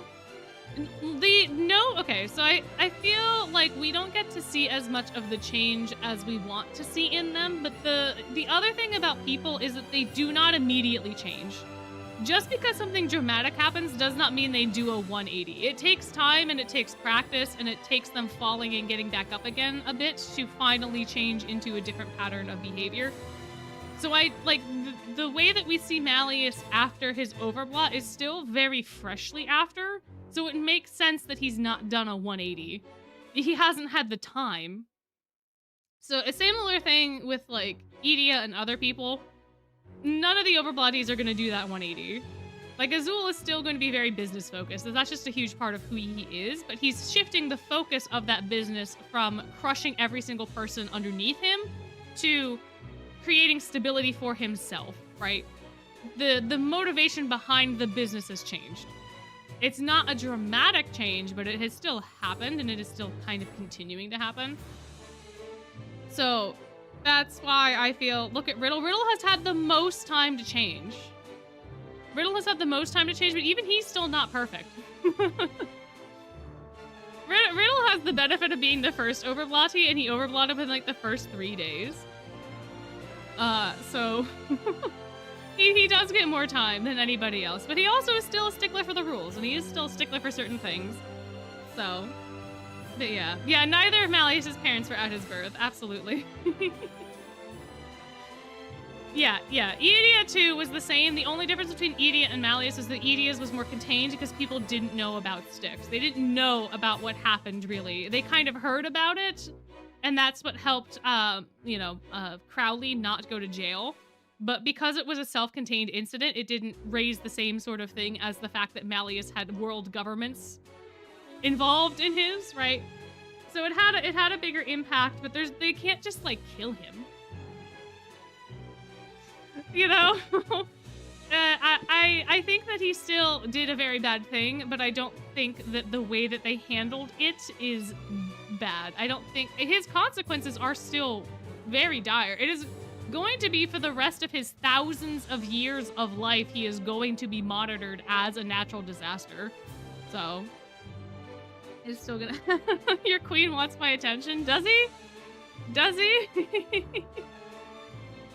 I don't think that meme was already put together for Malleus. I have not seen it before. I kind of forgot that Doofenshmirtz quote existed. You can put it together if you want to. But yeah, and he has that serious physical injury as well with his horn. Like, he cannot cast certain types of magic anymore, which is also a consequence of his actions. So there is a bit going on with all of that. Yeah, thank you. I hope you're having a good new year as well. Oh, someone saw something similar? I don't know. I don't peruse the interwebs as much as I probably should, so. 薬品作りよ。その中でも一番自信があるのは毒を持つ薬品。Particularly poisonous ones, yeah? 知ってる？ポムフィオーレの寮長は寮生の中で最も毒の調合に秀でた者が務めるの。I did know that, Vil. In fact, I have mentioned that in several videos by now. つまり今は私が一番。入学する前から魔法薬学を学んできたおかげかしら。Oh, you studied it before enrolling here. Please tell us more. How did you get into potionology? 肌や唇、自分の美を一番高めるスキンケアを追求していたら市販品じゃ満足できなくなった。Oh. 昔からよく化粧品を自作してたの。 Is that so? より高い効能を求めるうちに化粧品作りが魔法薬学に通ずるのに気づいて勉強を始めたわ。Interesting, interesting. 今でもより良いものを求めて日々試行錯誤を重ねてる。時々噂を聞きつけたメーカーから製品化の打診が来たりもする。That expression makes me think that you don't want to commercialize it. 全部断ってるわ。将来は自分のブランドを立ち上げるつもりだから安売りする気はないの。 That's fair. That is very fair. Yeah, if he's gonna start his own brand, why would he sell rights, like distribution rights? That makes no sense. Clearly, you're very particular about your skin. Are there any other secrets to your routine? それこそいくらでもあるけど、私、マヨネーズは口にしないようにしているの。 Is that so? Hey, Vil, I also avoid mayonnaise like the plague. I don't have skin like yours. How does that how? Is it because of the oil? 子供の頃、毎日のようにサラダにかけて食べていたら、大きなニキビが3つもできてしまって。 I see, I see. Yeah, no, I can see that. Yeah, that's fair. That's fair. Is mayonnaise an instrument? 触ると痛いし、モデルの撮影でも迷惑をかけるし、私のお肌にマヨネーズが合わなかったみたい。プロとしてあるまじき失態だったわ。 I mean, you had it all the time. It just, you know, started happening, right? That's not technically your fault, but... まあ、味は嫌いじゃないから、食事の場で出されたものはいただくようにしてる。I see, I see. ただ、どうしてもあの時のことを思い出しちゃって、ちゃんと味を楽しめないの。残念。It's so funny to me because I am so the opposite of Vil in so many ways. Like, I don't care about physical appearance at all. Like, I don't care about fashion. I don't care about any of the things that he does. So for him to be like, the pimples were such trauma. I don't know why, but to me it's just very funny. And I had a lot of my pimples also caused me trauma, but not because of the pimples themselves. It was because of everything else surrounding them. But man, oh man, oh man. Yeah, just three. Just three. Only three. It was literally only three. Ay. Oh, that was what we just read. Oops, I hit the same thing again. Nope, that's the wrong button. Here we are. Part 3. Part 3.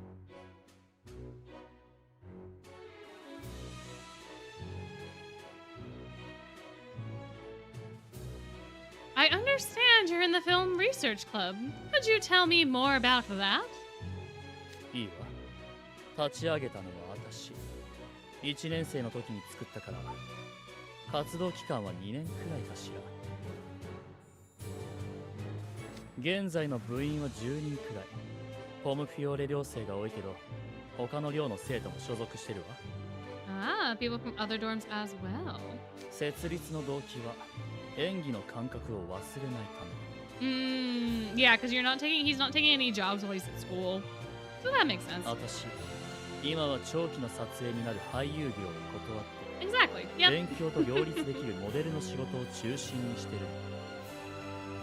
この学園にいる間は学業に励むってきっぱり決めてるから。I wonder if he, like, goes through the dark mirror to get to places for his modeling gigs or what?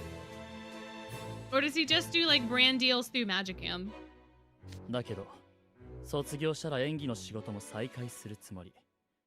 映画研究会はそのためのつなぎの場所ってわけ。Can anyone join? 特に制限はないけど、俳優志望の場合は入部前にオーディションを受けてもらってる。You could never catch me.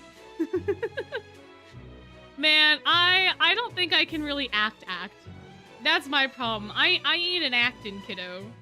I love theater and I like doing entertaining. Well, actually, that's a lie. I've always kind of liked putting on shows. I'm just not good at the actual acting bit. I get flustered a lot with improv. Yeah, I have a little bit of trouble with acting, but I like entertaining. I like doing little shows and things and putting on like a facade sort of thing. But I don't think I'd be able to join the acting part of the film club at all. 落ちても裏方として入部は可能よ。Oh, perfect. Oh, perfect. So we would all be like some of y'all and myself would be able to do stage crew. That's exciting. That's fun. That's fun. Yeah, straight to the costuming department. Well, you would audition. I definitely. Okay. So you're a brave soul. You are. More into making the story than acting? That's fair. That's fair. Yeah, I cannot sing to save my life. No, the only time that I can sing halfway decent is when I'm a little tipsy, because then I don't care. And also when you're a little bit tipsy, everything sounds better, so... My, oh my, oh my, oh my. I cannot sing, I can only waltz, and I can't really act, so, Oh yeah, that's right, you got Glinda in your school musical, so you're doing a good time. You're doing new community night idea, karaoke night. I don't think y'all want to hear that. Also, my microphone can't even pick me up when I try to do anything high. Like, if I just start squealing, it's just, it does not pick it up. If I get too excited, it doesn't pick it up. I don't think it'll pick up me singing very well at all. Y'all are so excited for karaoke, though. Oh man, I don't know how that works for YouTube. Maybe we could do it in like Discord, but I don't know how it would work for YouTube. Lots of copyright, I'm assuming. Lots of copyright infringement. I would assume. Your coworkers, want to go to karaoke at some point. It's fun. It's really fun if you're just there to chill and have fun. If there's any sort of pressure put on karaoke night, then it's not a good time. Or if you do blind karaoke, which my cousins kept trying to get me to do blind karaoke with them over Thanksgiving. And then I was like, sure, I could give it a shot. So blind karaoke, you don't look at the screen and you don't look at the lyrics, but also, apparently, you don't pick the song. So they just put on a random song and then you're supposed to figure it out. I don't know what the kids listen to these days. I tried to get them to do Disney, and then they did Moana, which I haven't seen in forever, and then they finally did Lion King. But I couldn't hear the song in the beginning because it was a Hakuna Matata, and that song doesn't start out with like a recognizable beat. It just starts off with like a very hushed instrumental. And I was like, what is happening? Oh man, we should play Absolutely Beautiful. I don't know the words. I don't know them. I don't know. I can't. You can sing really well and you're like, nope. Yeah, exactly. Exactly. Oh my. Maybe in the future, at some point, we can have a Discord karaoke night. I don't know, though. I don't know. Don't quote me on that. Piece of My World silver version. You're only gonna get the one line out of me. You're only gonna get the Echoes in Wonderland. That's it. That's all I know. That's it. That's it. Romanji. Oh, I can do Rebapa. Actually, I actually kind of know some of the lyrics to Rebapa, so I could do that one. I need the backing track and I need the Romanji, but I kind of know.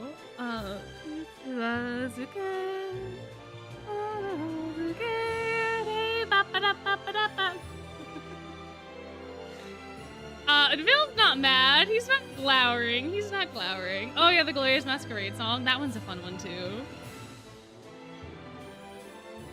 でもこの学園って舞台裏の仕事を嫌がるやつが多いのにね。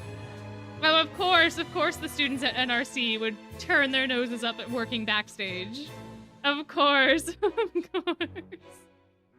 だから役者以外の人手不足が悩みの種。特殊効果やメイクは私が一手に引き受けてるけど。Yeah, all of us are perfect for this club. Absolutely. Absolutely. それでも手が足りないことが多いから、エペルやルーク、寮生たちにはよく手伝いをお願いしてる。Wow. Wow. The fact that none of them want to get off their high horses when even Vil is getting off of his high horse and Vil does this professionally is just so funny. 他寮の生徒に作業を依頼することもあるわ。例えば、空撮にカリムの空飛ぶ絨毯を借りたり。Oh my gosh, wait, that's so cute. Of course, Kaleem. Of course. Kaleem would lend out anything to anyone. I'm sure you could be like, hey, Kaleem, can I borrow like 10 vases from your storeroom? And he'd be like, sure. Here's 20. Oh, man. Oh, man. 力自慢の運動部にギャラを払って舞台装置を組み立てるのを手伝わせたりもする。Oh, so he pays Savannah Claw to help him build stuff. No wonder they were able to build that ship for Halloween. No wonder. No wonder they had all this practice from the Film Research Club.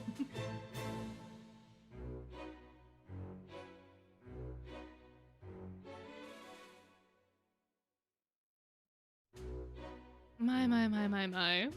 Oh yeah, that's true. He also had Silver do extra work that one time as well. Wasn't he like a headless horseman or something in that particular film? Didn't they have to make him a headless horseman because he just kept looking too serious?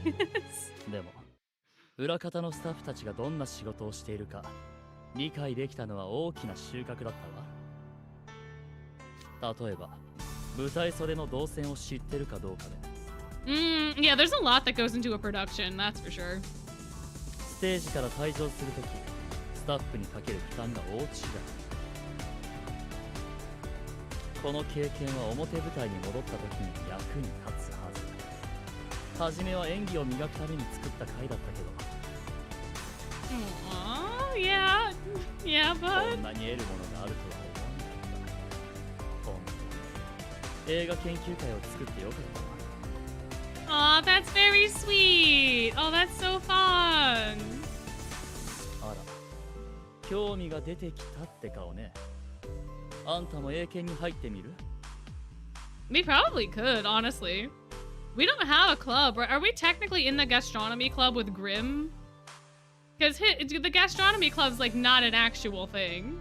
But it is something that Grimm claims is an actual thing. So are we technically gastronomy club members? でも、もし俳優を志望するのなら、私が厳しく審査するから。True. Yeah, newspaper club technically. Yeah, we are the photographer. Yeah, we are interviewing them for the school newspaper, so that that would make sense. Yeah. No, you right. I'll think about it, and happy birthday again. There he is. Look at him go. Oh, look at Rookie's winking, and Epel's just like, I'm a little scared. What a fun time. Well, thank you, Vil. Thank you. It is time to find our next vignette for the evening. If I can find my overlay. Here it is.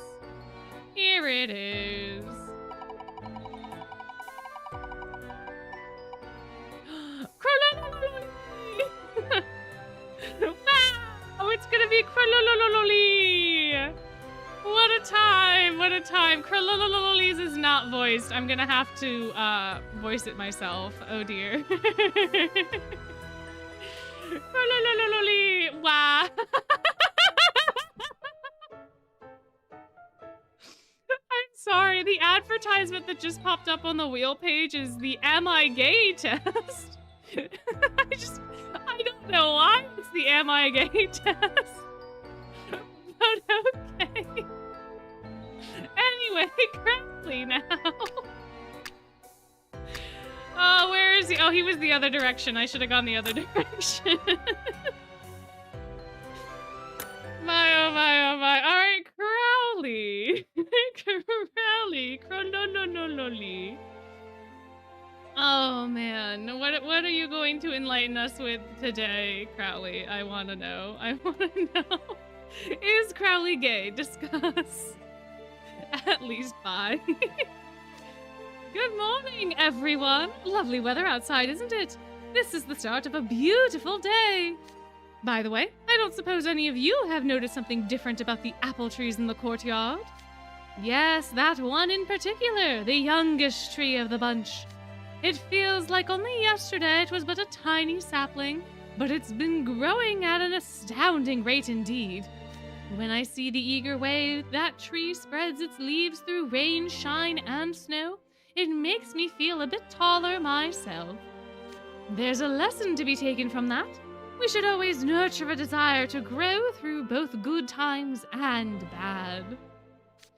In a way, that tree is much like the students of Night Raven College. When provided with proper nourishment and a good place to grow, you can all flourish. A lovely analogy, wouldn't you agree? Nah. Did I just hear snoring? Who was that? Oh, bravo! What an eloquent and illuminating comparison that was, Professor Crowley. I, for one, am deeply impressed. You think? I'd have preferred a more detailed explanation of what he meant. Really, Ernal? Really? Oh, man.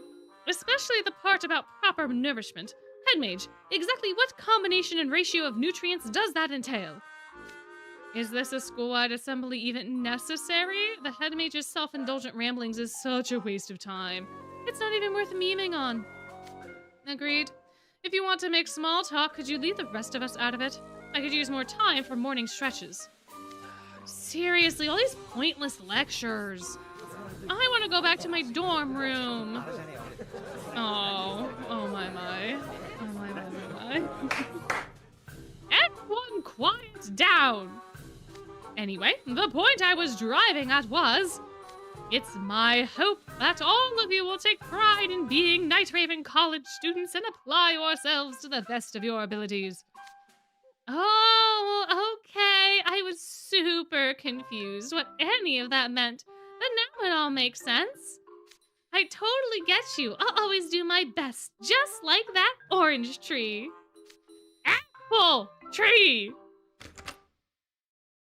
Uh-oh. Who's this? Who this?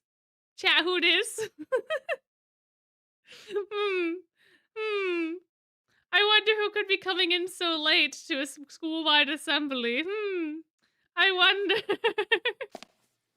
Who is that coming in so late? Wait. Hello, welcome. Oh, my. It's Malleus. Oh, he's so mad. Oh, Mal. Draconia. Come to think of it, did anyone tell him there was a school-wide assembly today? No, sir. You failed to invite me again. How dare you exclude me, of all people? Now hold on, Draconia. Let's not have any lightning indoors. Oh my gosh. Is this how every assembly is? Is this how every single thing is with poor Mal? Every single event on campus. My goodness, my gracious. Oh, are we done yet? Great. Hey, the assembly's over. Everybody back to the dorm. Even the people not in his dorm are like, yep. Everyone's just leaving. Hold on, everyone. If you're leaving, take Draconia with you. Oh, man. Oh, gosh. Wow, what a time. Oh, man. Yeah, everyone just took the opportunity to leave. Everyone was like, yeah, no, that's solid. That's solid reasoning, Leona. Yeah, no, you right. You right.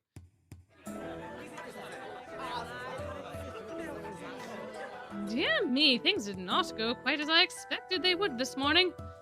But no matter how badly a day may begin, lunchtime never fails to lift my spirits. After all, the culinary offerings at our school are exquisite. What's the special today? Greetings, headmate. Today's special is a nice hearty stick-to-your-ribs meat pie. That sounds delicious. I'll take one. Ooh, what's your favorite riddle quote? Do you have a favorite riddle quote? If you're gonna get Paul Castro's autograph, then you should get your favorite riddle quote autographed, yeah? Or something? Along those lines? Ah, Professor Carell and Coach Vargas. I see you're here as well, Professor Train. Are you having lunch together? Might I join you? Sure, you're welcome to. Pull up a seat. Finding an open table's no small feat when it's this crowded in here. It certainly isn't. That's the only reason I'm sitting here and putting up with this needling. Perhaps if you took more care in how you conducted yourself, you'd be hearing compliments rather than needling. Ah, I see you ordered the special, head mage. Oh yes, I love meat too much to pass it up. You're not being... Anyway, oh dear. I was about to say something naughty. I shouldn't say that. Be it beef, pork, chicken, even wild animals. Wild animals? Yes, you know, game meat. Are you familiar? Oh, game meat. I've had venison before. That stuff was great. Perked me right up. Venison is actually really delicious. Venison is really, really good. It's a lower fatty, it's a low fat content meat. Depending on what you get, obviously. But man, oh man. We have solved the Crowley is gay question. Oh man. Yeah, if he had to awkwardly explain what game meat was to everybody. Boy, oh boy. Or maybe they said yes just to avoid him going off on a lecture. I don't know. So you're also an aficionado, Coach Vargas. Excellent to hear. There are plenty of other kinds of game meat, and you'll find them all in stock now. Hi, Sam. Whoa. My, he just pops out of nowhere when you least expect him to. My. Ah, cows have the fat marbled into muscles while deer fat is much and muscle is separated. Okay. Well, that makes sense then. That makes sense. Venison is gamey. That just so like game meat is any sort of like wild animal. So like venison, if you go out and get like turkey, like if you shoot a turkey, right? Not turkey in the store, but like turkey. So gamey, I think, tends to describe the flavor of it having less fat in it, right? For it being a leaner meat. It had like if you just yeah, I don't know how exactly to describe it, but I think that's the main difference. It's a leaner meat, so it doesn't have that same sort of flavor that you get like if you go and get a steak from the grocery store. I think that's really the only difference. But like leaner, I think would be a better descriptor than gamey. But gamey, I think, covers specifically like the hunted food and not just the leaner meat. So, said cows. Oh, I thought we were gonna be eating Crowley. My. Oh, you guys call that bushmeat? Oh, okay. Yeah, I'm sure there are different words for it. Yeah, exactly. Same here as any potential to sell anyone anything, and he just comes running. My word, Sam! You must stop suddenly popping up behind people! Yeah. I turned into Papyrus for a second there. I saw you guys having a nice conversation and couldn't help myself. Now this is a rare sight. Usually you're working at the mystery shop at this time of day. The cafeteria ghost put in an order for ingredients, so I'm here on a delivery run. Headmage, if there's any rare or unusual game meat you're interested in, you can always ask Sam to procure it for you. No, we cannot eat Crowley. I know we want to roast him like a chicken, but we cannot eat him. Not right now. We have to wait for book 8 and figure out what his actual deal is, and then we might be able to cook the bird. But for right now, yeah, exactly. Commas are very important. I've got contacts for any food you're in the market for. You're certainly dependable, Sam. That said, it's not just meat I enjoy. I'm also a fan of fruits and vegetables and sweet things. I love everything but spicy food. Which is really funny because don't birds not have the ability to taste spice? I feel like that's a thing. I feel like that's a thing. Or at least some birds cannot taste spice. I don't know. I'm aware. Your omnivorous palate has always been quite well known. Omnivorous? Come now, you could at least call it eclectic or something more suitably suave. No, Crowley, no. No. I just noticed the sheer variety in the food items you've all ordered. It truly shows your individual tastes. I focus on my muscles, so I just eat a protein-heavy egg-based lunch, which is also kind of wild, because aren't eggs not, like, the best source of protein? I know it's a Gaston reference. I get that. But aren't eggs, like, not as high in protein as some other, like, meats and things? Like, they're a good source of protein, but they are not, like, a heavy source of protein, right? If I remember correctly. Because isn't most of, like, the protein in the egg yolk, but the egg yolk also has other things in it that are healthy for you, but in gross quantities, it is probably not that healthy for you. Oh, they're pretty high in protein compared to their calorie output? Oh, interesting. Interesting. I know nuts are, but nuts are very, like, calorically dense. But I thought, like steak and chicken and stuff had more protein in it than eggs did. That was my thought, but maybe I'm wrong. I don't know. You want meat and nuts, though, for pure protein? I see. Gotcha. Okay, so maybe that's what I was thinking, just the purity of the protein. Everything that he has even a bit of capsaicin or anything of spice in his food. Why? Do we think that we could slowly build up his spice tolerance to the point where he doesn't even notice it?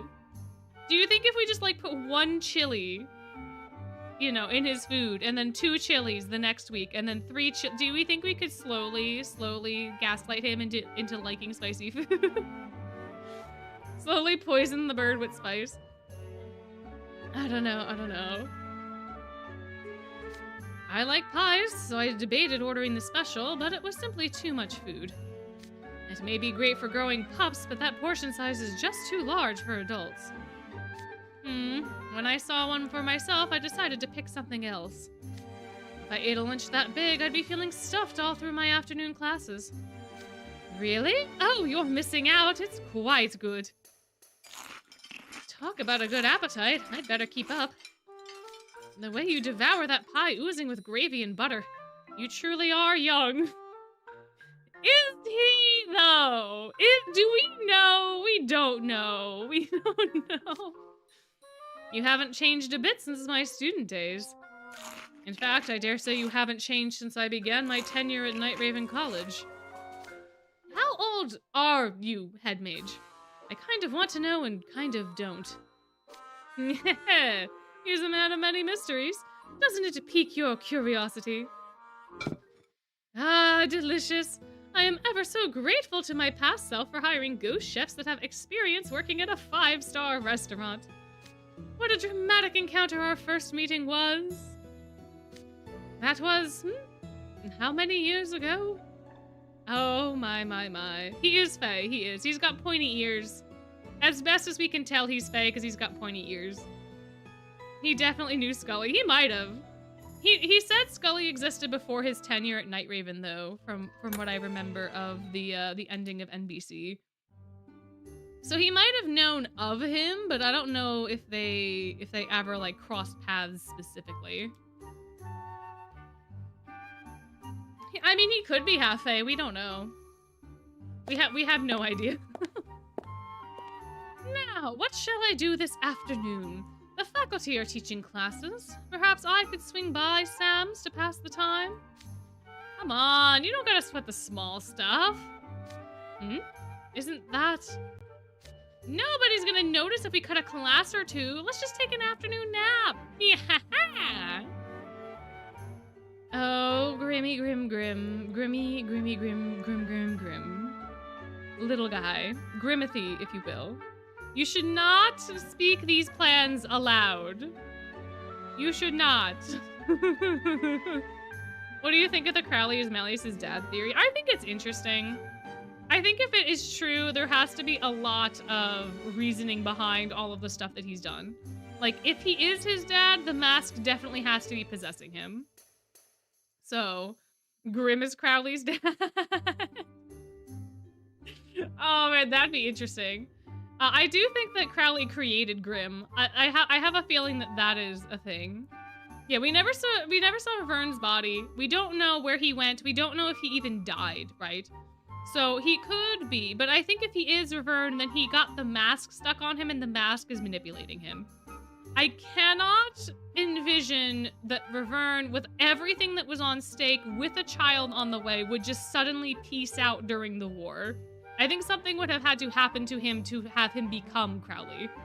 I don't know how I would feel very cheated if it was just suddenly like, oh yeah, I'm your dad, by the way. Never was there for you as a child. Never wanted, like, how does that get resolved? Like, how? Oh, Vern's ghost is puppeting Crowley's body. That could be interesting. So, yeah, Lilia would recognize him as well. Unless it is anime logic of him in mask means no one knows who he is. You know, like superhero logic, right? We put glasses on, no one knows. No one knows. There's a possibility.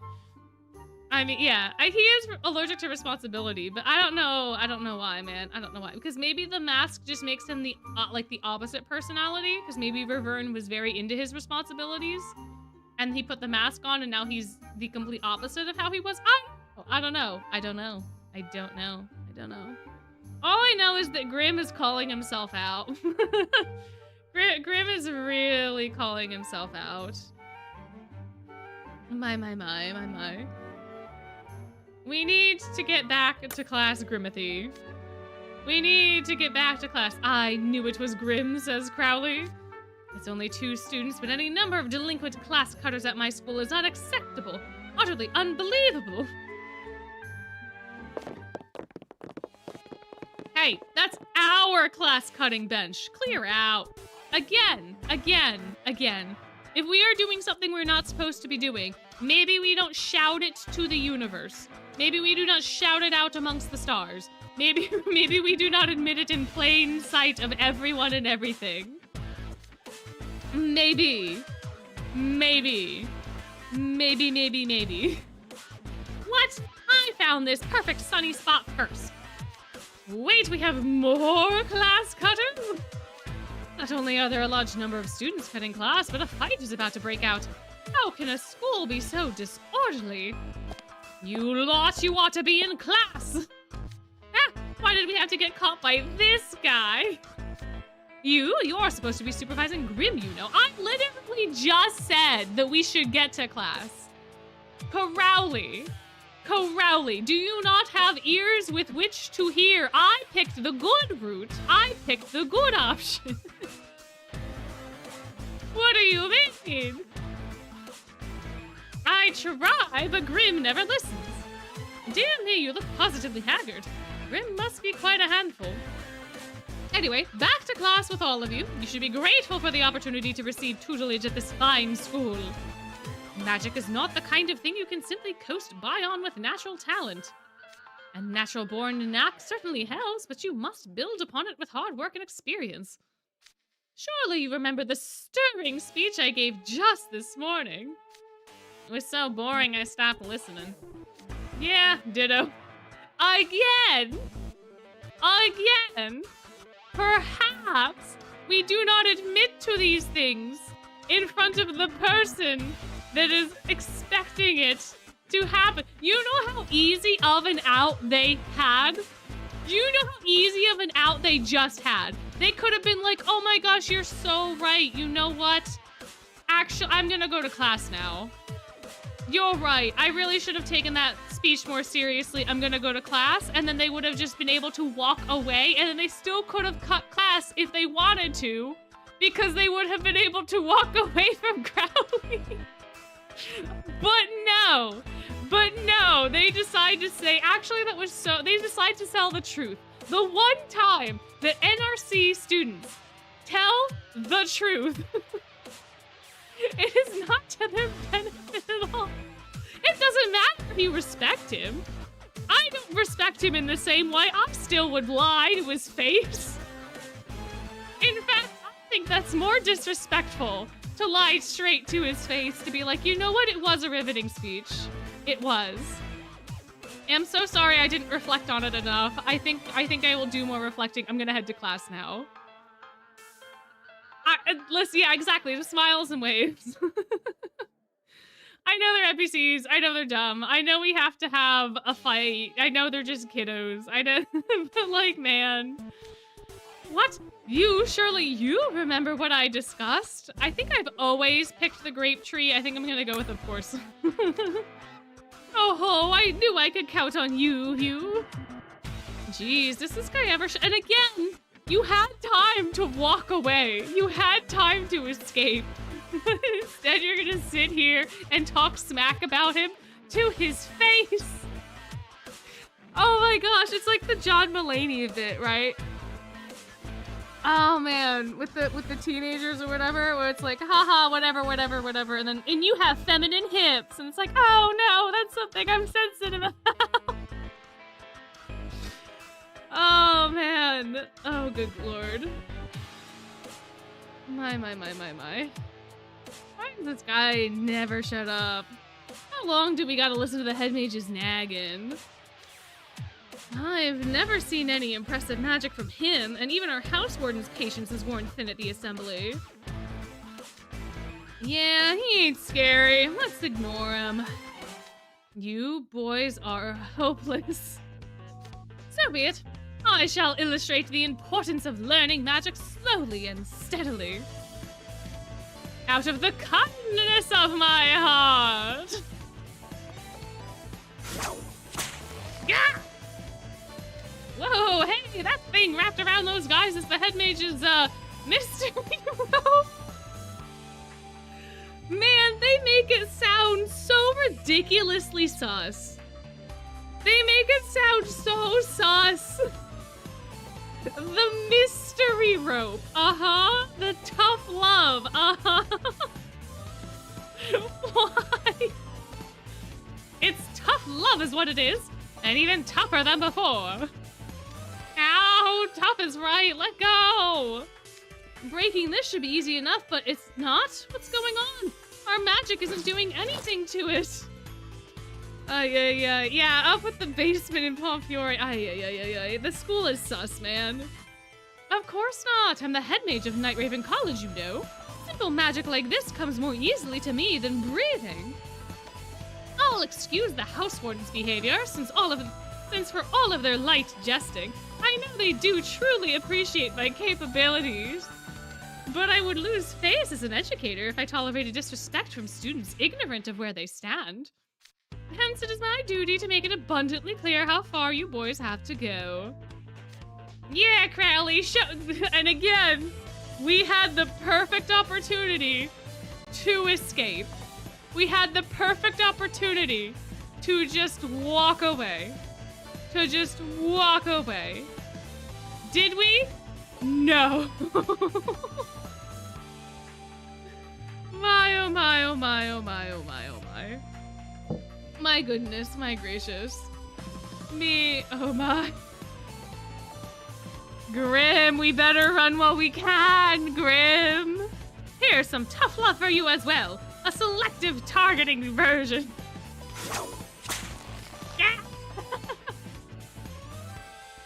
My. That move mazes me every time. So fast I couldn't even see it. Oh, you flatter me. Hey, struggling won't help, Grim. Now settle down. I have quite high expectations of you, Grim. And you as well, of course, you. There isn't a doubt in my mind that the two of you will change the very future of our school. It's almost like I summoned you here for some reason. It's almost like I am the catalyst for all of the events that have taken place. In some capacity. You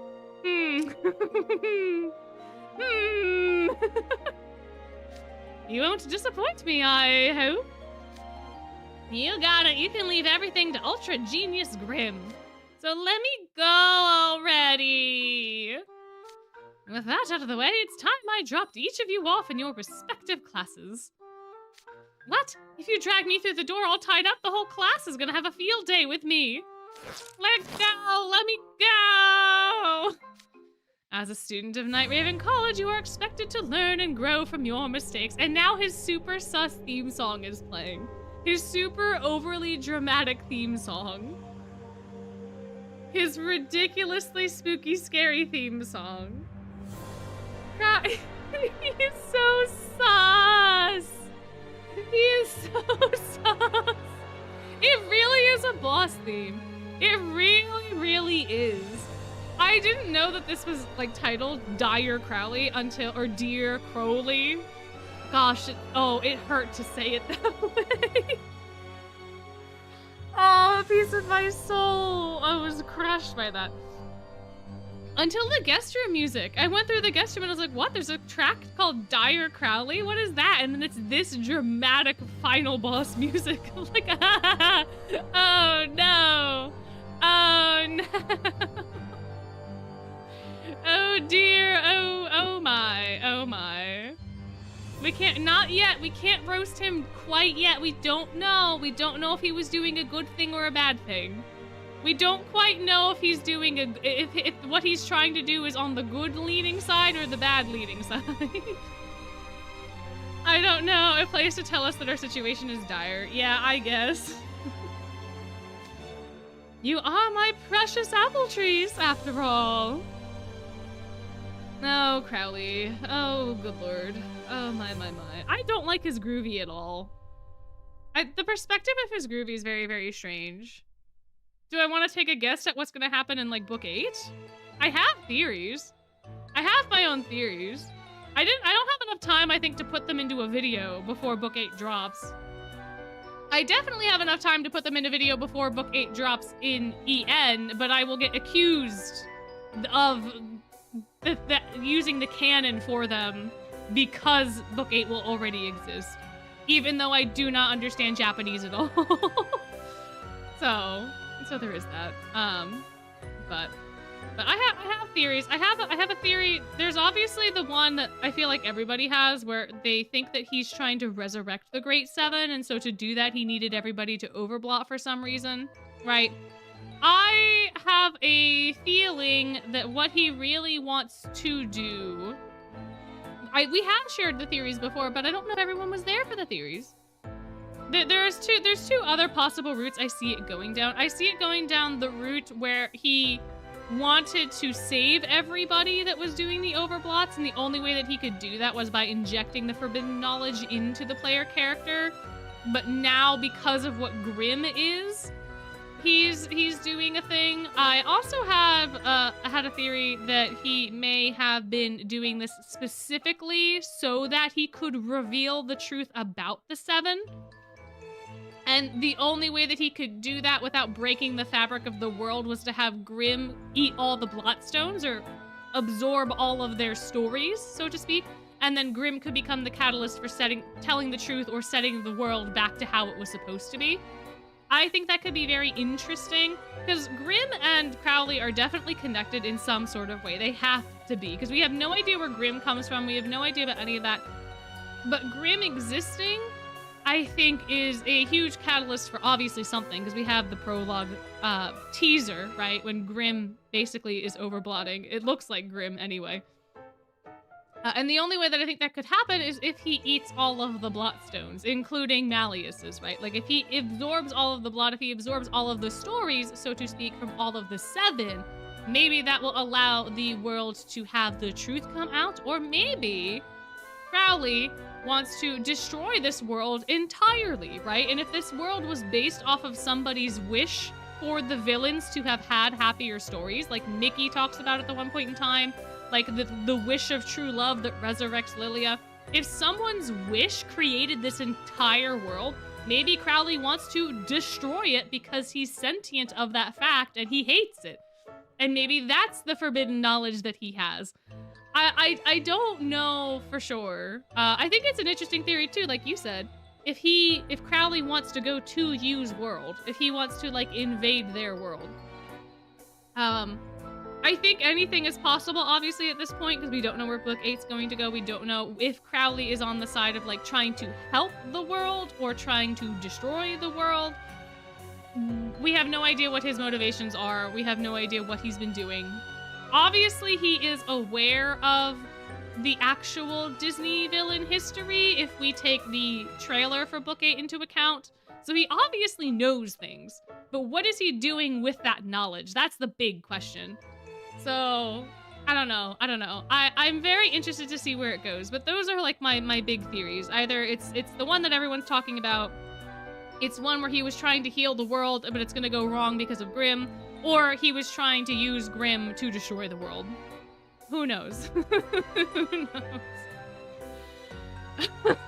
My secret twin brother, Merg. Oh my gosh. Oh my gosh. You're a firm believer that Grimm is the Jabberwocky or something? And we're there to be something that will destroy him through the power of friendship? That'd be interesting. That'd be interesting. Interesting. Oh no, Maleficent isn't Malleus's grandma. They might just be, like, Malleus might just be descended from Maleficent. Like, she might be his, like, great-great-great-great-great-great-great-grandma or something. I don't think that it's that close of a family, because even they call her the Great Thorn Fairy. So, like, even they don't know her name, supposedly, right? Even Malleus doesn't say, oh, that's Maleficent. He says it's the Great Thorn Fairy, so... But there's a possibility that he could be descended, that she could be his, like, great-great-great-great-great-great-great thing. But... New favorite leech twin, Merg. Oh my gosh. Yeah, I don't know. Maybe Crowley is trying to collapse the multiverse. Maybe he's trying to save this. Maybe the time loop theory is correct. Maybe he's been, in every universe, he's been trying to save them and someone overblots and destroys everything. And so he's trying to get the perfect person to stop all that from happening. We don't know.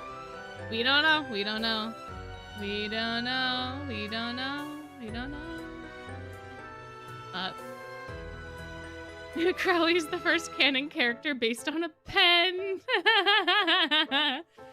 Oh, I would love to do Merg's vignette. But unfortunately, I lost the 50-50. I don't have Merg. I don't got Merg, unfortunately. But we have more vignettes. we do have more vignettes to go through.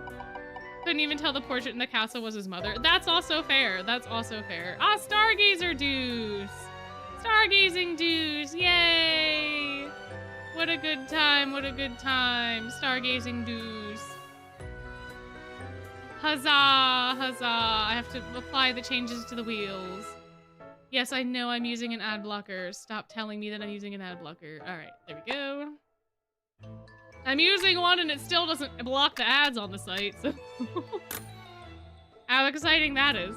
Alright, Stargazing Deucey Goosey. Star Deuce. My, oh my. when I was younger. Right foot forward, left foot forward. Right, left, right. Left hand up, spin around, and bend. Well, Kaleem, Jamil, what did you think? Not passable in the least. Aw, really? I was so sure I had the dance down pat that time. The way you were flailing your arms, it looked like you were trying to swat a fly. When you came up to us and said, please, I'll do anything, just teach me the Starsending dance, I wondered what could possibly make you so desperate. Now I understand. That dance is not ready for the prime time. I can tell you're super duper motivated, though. He's too motivated. He doesn't have a shred of dignity or grace. Oh man, check it out, a stargazer. Huh? Ooh, look at me. I'm gonna dance so people's wishes reach the stars. How old is he again? So embarrassing. Right? Even preschoolers know the Starsending's just a fairy tale. You know, as much as I think we did this one and one of the other ones, and I was like, how can you be so dense? And I have to keep reminding myself that these are teenagers. However, they do give off that very classic, like, Disney movie, or like, you know, like Disney Channel movie villain. And there's a guy, or there's like a group of people that do, that like, will randomly go up to people pretending to be like Disney villains and like act out a script that's very similar from those like movies at like their college campus or whatever, right? And they just like all go up and they're like, heh, we're gonna beat you on the basketball court, and the person's just sitting there like, what the hell is happening? But they're so funny because eventually people are like either laughing because they think it's a cute skit, or they're laughing super uncomfortably because they're like, what the hell is going on? But either way, they're very entertaining little TikToks. But yeah, classic 90s bully, Disney Channel bully. Exactly.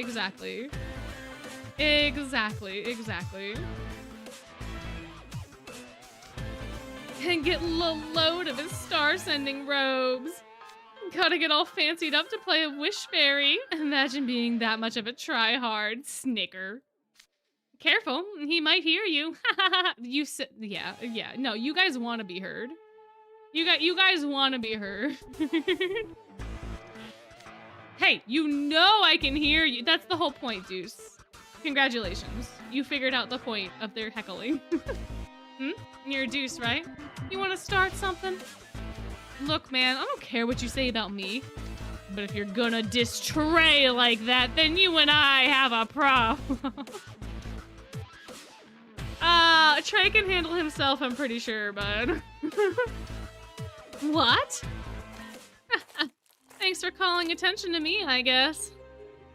I was trying to blend into the background. Trey, you stinky normal man. Stinky. Whoa, it's the Hartsable Vice House Warden. I didn't see him behind that pillar. Trey, I promise we weren't talking about you. We just met Deuce.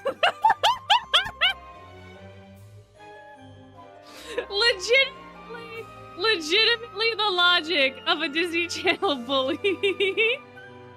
Oh, I wasn't being mean to you. I was just being mean to the person you care about. See?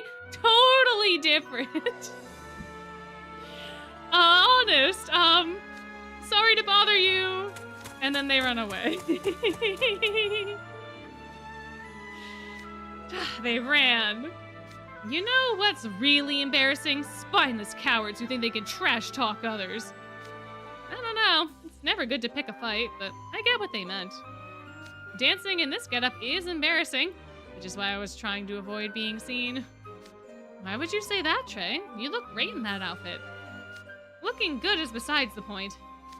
Putting forth an honest effort for the fairy tale dance is just inherently awkward. But the Starsending is an official Night Raven College event, right? What's wrong with taking a school function seriously? It sounds like you just don't subscribe to the notion that earnestness is inherently embarrassing. That's actually kind of sweet. You got a lot of heart, Deuce. Yeah, you remind me of one of my little brothers. Am I missing something? Why are you smiling at me like that? Art Schmart. He's just clueless. Grim! Grimothy! We are going to have a talk later about what you say to people in public, buddy. Bold of you to talk about who's got a clue, Grim. Sheesh, way to gang up on me. You get what I'm talking about, right? I get you, Deuce. I think it's fine. All right, I knew you'd back me up. Anyway, I'm gonna master this dance. That's my job as a stargazer. So come on, you all gotta help me train for this. I suppose we will. I suppose we will. Oh, okay, yeah, no. So for anyone that was not around for the Wish Upon a Star event, essentially what happens is that every year, Night Raven College puts on this big production for the town and for other people based off of Pinocchio, right? The story of Pinocchio, the wishing upon a star and having the wish come true. They put on this big production of gathering everybody's wishes across campus. They put them into like little like star blast thingies, right? With some form of magic, right? You like say your wish and then the star will light up, essentially. I don't know exactly what it's supposed to do other than that. And then they hang them on a tree and then they do like a little dance to like send the stars in, you know, away, to send the wishes to like heaven, I guess. And then that's kind of it. So it's like a cute little thing that the school puts on every year for the town. And it's supposed to like grant the wishes of the people that wish on the stars. So every year people's names get picked out of a hat and then they have to go collect the wishes across campus. They got to take all the little glass stars and they got to bring them to the people and then they got to like make sure that they give them their wish. And they got to collect them from everybody. So Deuce got picked as one of the star senders. Trey, Deuce, Edia, and one other person, right? Or is it just the three of them? No, there's one other person, right? It's Trey, Deuce, and Edia. Ortho gets a thing, but I think only the three of them actually collect the stars, right? Ortho gets his gear later. Ortho's not technically a star collector. From what I remember. I mean, he goes around with Edia to collect the stars, so like by the transitive property, he's also a star collector. But I think that the three people that get picked to actually do it are the three of them. Because Ortho doesn't technically do the dance. So Ortho has other jobs that happen, but not official jobs. But yeah. Hello, welcome.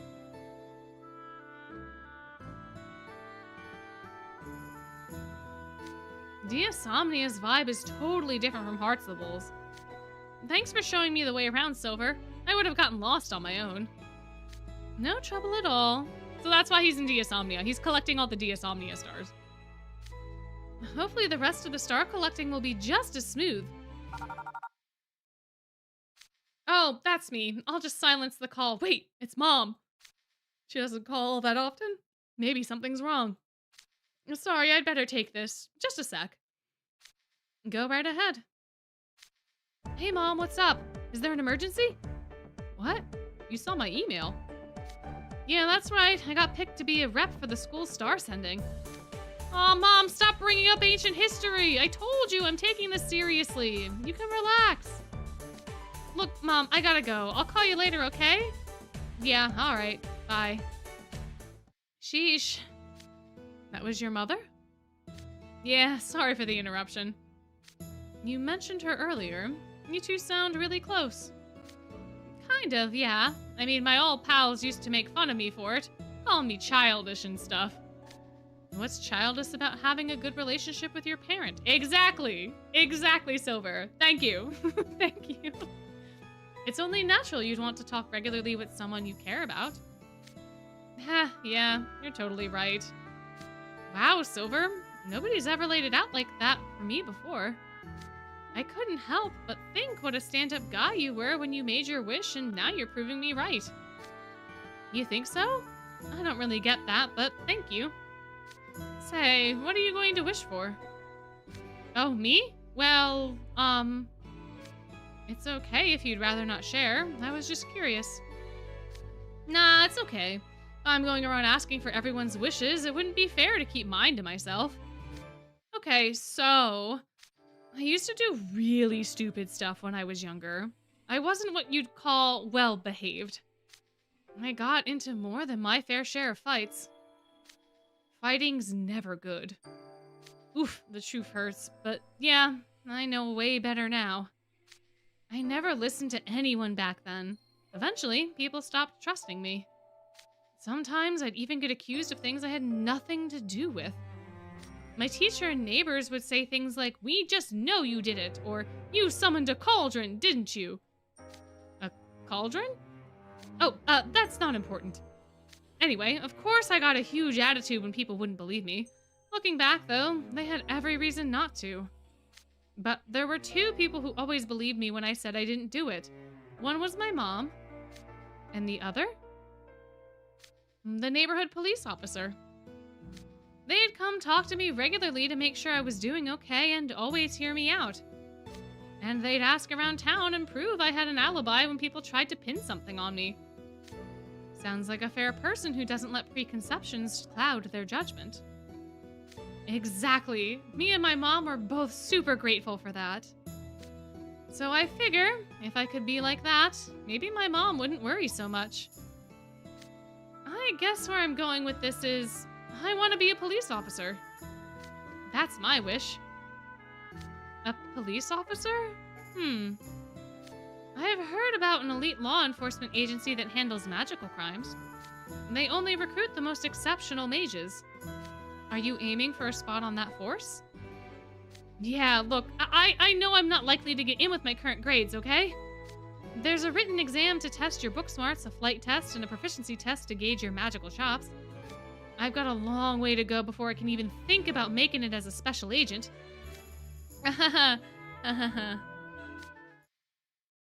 When I was a child, my father said to me, "Humans' lives are fleeting. There is no time to bemoan your inexperience." I think what he meant was that time I spent complaining could have been time spent training. Your dad sounds brutal.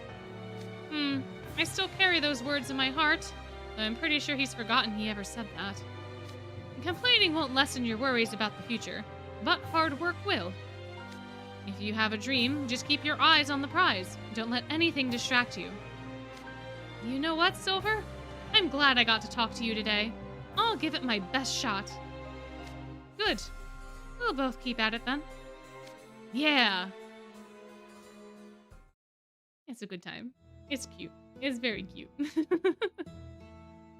Yeah, Lewis gives very good advice, but sometimes I think his advice comes off wrong because of the way that he phrases it. Or, you know, he gives terrible advice for cooking and then that's just terrible, so it's one or the other. The next day. So far, so good with today's star collecting. I gotta keep up the pace and get even more. Yo, look, it's the Stargazer again. It's almost as if they also go to this school and also exist on the same campus as us. That's so bizarre. What's up, tryhard? Little busy bee buzzing away for the star sending. What kind of loser gets all serious over a school event? I'm embarrassed for you. No kidding. Talk about childish. You guys, again, if you want to throw down, I'll throw you right in the... Fighting's never good. If you have a dream, just keep your eyes on the prize. Don't let anything distract you. This is stupid. I got better things to do than deal with you losers. Oh yeah? You think you're better than us? Deuce, what are you doing? Wait, don't tell me you're slacking off on your star quota. And after all that nonsense about me not pulling my weight as a stargazer. Idiot, it's not what you think. I'm not slacking. First the Heart's-Level Vice House Warden, now the Ignihide House Warden? We'll never be able to take those guys. He's a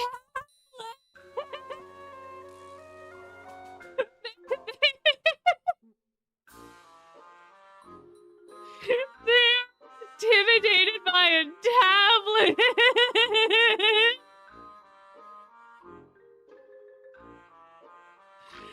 Oh my god. Oh my gosh. Also, hello, welcome in. Happy New Year to you as well.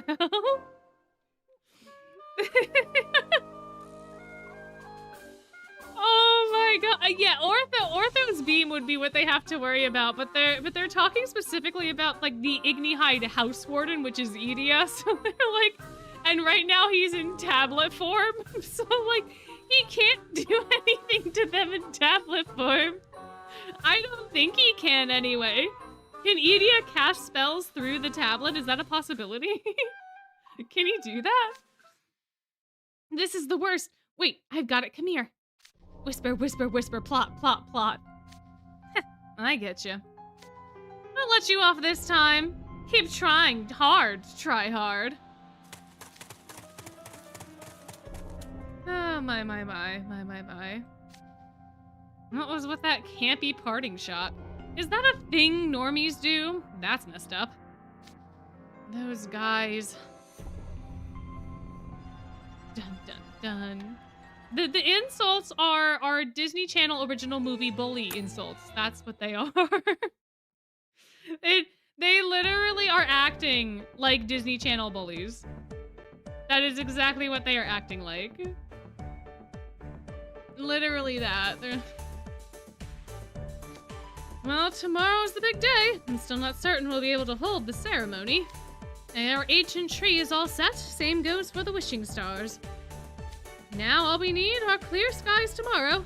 Oh, I should check the latest weather forecast.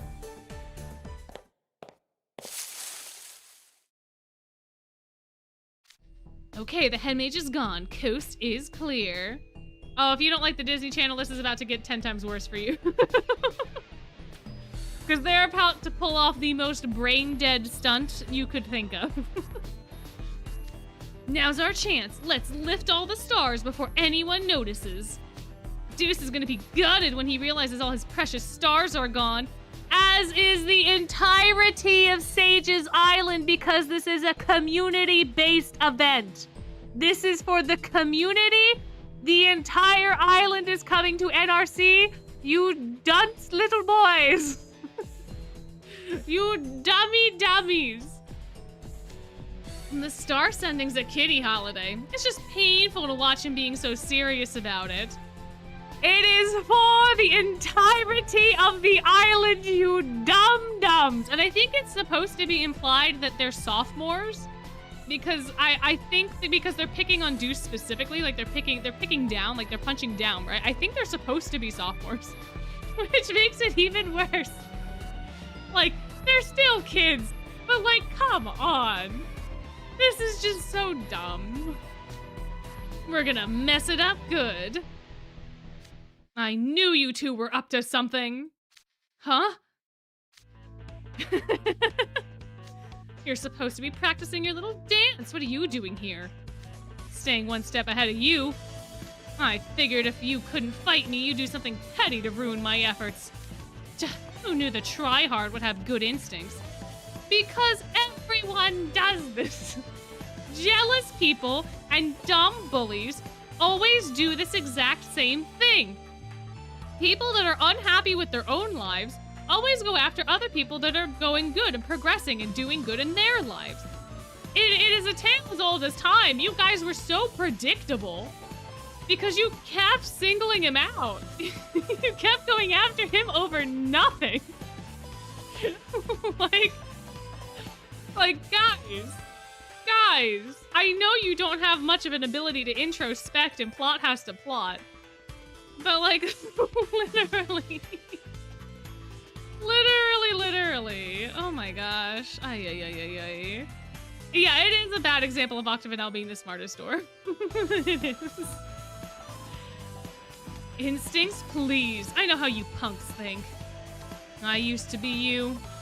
You spend all your time whining about how things suck. You think it's cool to slack off, right?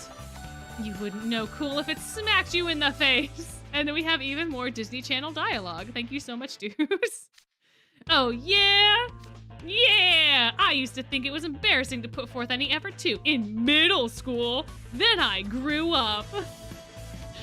It's so Disney Channel coded. I know it's a Disney game, so it makes sense for it to be slightly Disney Channel coded, specifically in a scenario like this. Man. Get over yourself. Keep digging that hole, you nerd. Ooh, he called him a nerd. One of the weakest insults out there. Let's just smash all the stars and show him what hard work gets you. And then he can report you to the head mage. And then you are kicked out of the school. Don't you dare. We worked hard to get those. If you lay one finger on them. So what if we do? Are you gonna do anything about it? Try hard? And then you better be hungry. Guys, are you ready for the most epic line of this entire confrontation? I don't think y'all are ready. I don't think y'all are ready for the peak of the peak that's about to happen in this moment right now. Then you better be hungry.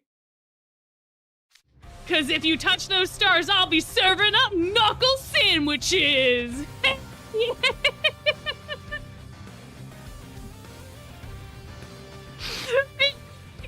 It could not be any more cliche and corny. It could not. They have to. They committed. They fully committed to the bit. They fully committed. We the peak of Disney Channel dialogue. Oh man, they hungry. Oh, they super hungry, buddy. Oh, they super hungry. Yeah, oh my gosh. That's such a good idea. Yeah. I think I will copy you, Mr. Bushy Star. If I ever get to meet Hunter McCoy, he's absolutely gonna have to quote this. Oh man. Yeah, no, exactly. Cringe at its finest. 100%. 100%. Oh man. Oh my gosh. Deuce, like this whole thing is very ridiculous, but then as soon as Deuce said this, I'm pretty sure I like dropped my phone for a minute. I had to go like take a walk. It was like that one meme where the guy's like standing in the park by the empty swing or whatever. It's such a good time, but also it is just so funny. You want to stomp all over people's hard work? Then you're gonna get what you deserve. You want some of that? Yeah, get him, Deuce. Get him. Get him. Oh, we are shaking in our boots. We are shaking in our boots, Deuce. Get him. Whoa, what just happened? He's like a totally different person. Yeah, it's called you flipped the delinquent switch.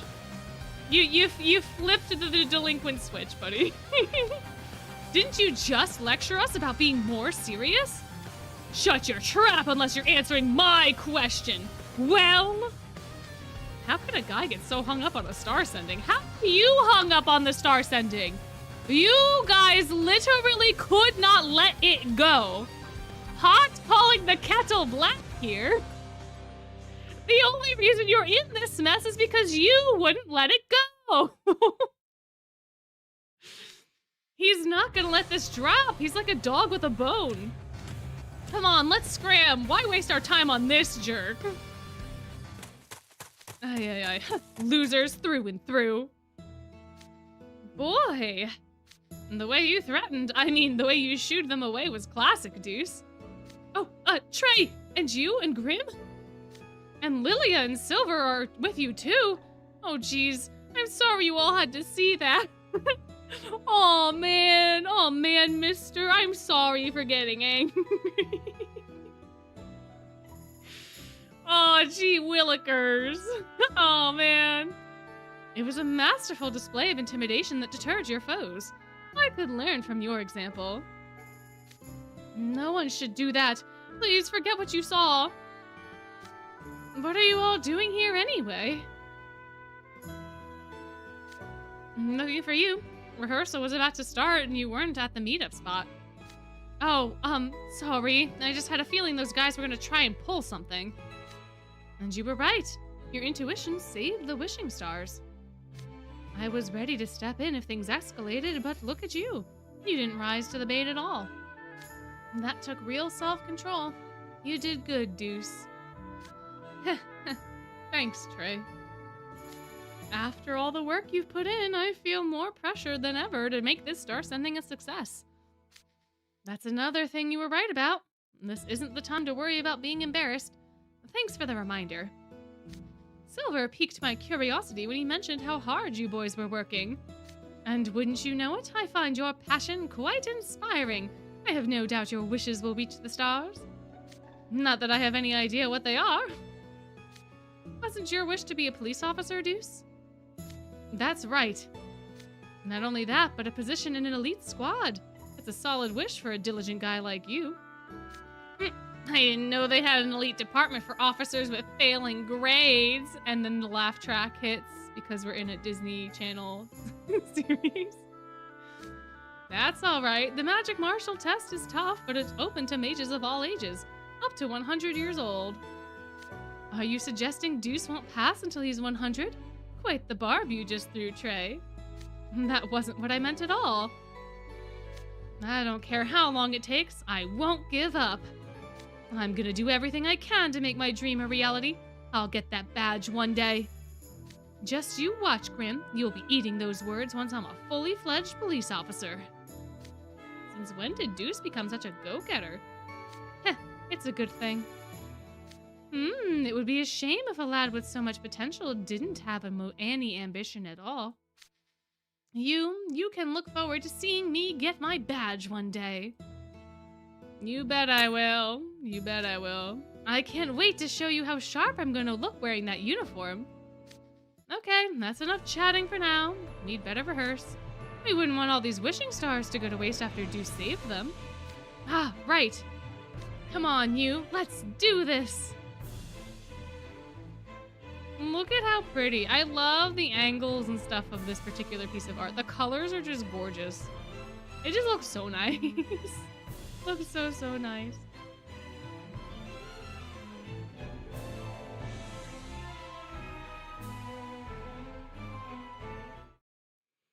Alrighty. How about another? I don't know how many more we're gonna get to do today. Because I don't want to stay up too late. But we definitely have time for one more. Any apple. Well, that's alright. Any apple, you say? Any apple whatsoever. Any one of them at all.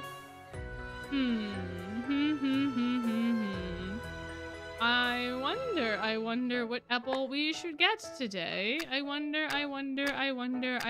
apple. We have school, PE, lab, ceremonial, suitor, Halloween, Applepom, masquerade, rabbit, and apprenticeship. We have a lot of apples. I see one ceremonial. Hello. How are you doing? We're doing well, I think. Came back just in time for apple. I don't know, rabbit? I haven't seen Applepom, rabbit. All right, we have 2 for rabbit. We have 1 for ceremonial, 2 for rabbit, 2 for rabbit, 3 for Applepom, 3 for ceremonial, 1 for lab, 1 for chef. I think we're tied between ceremonial and Applepom right now. Harveston, we want to see the Harveston one. We want to do Harveston. We want to go back to Harveston. Rabbit, ceremonial. Oh no. Oh my. Poll? Alright. Here's a poll. I'm gonna put up a poll. Are we gonna do Applepom, which is harvesting? Are we going to do ceremonial? Are we going to do rabbit? And then I feel like there was one more that y'all were saying. Or maybe that was it. Maybe it was just those 3. I think it was just those 3, yeah? I think. Chef 1. We had 1 for chef, 1 for lab, and 1 for chef. We can't do both though. I only have 4. Alright, chef, lad, chef. There was a lot of things for chef. I can only do 4 in a YouTube poll. That is it. I cannot do any more than 4.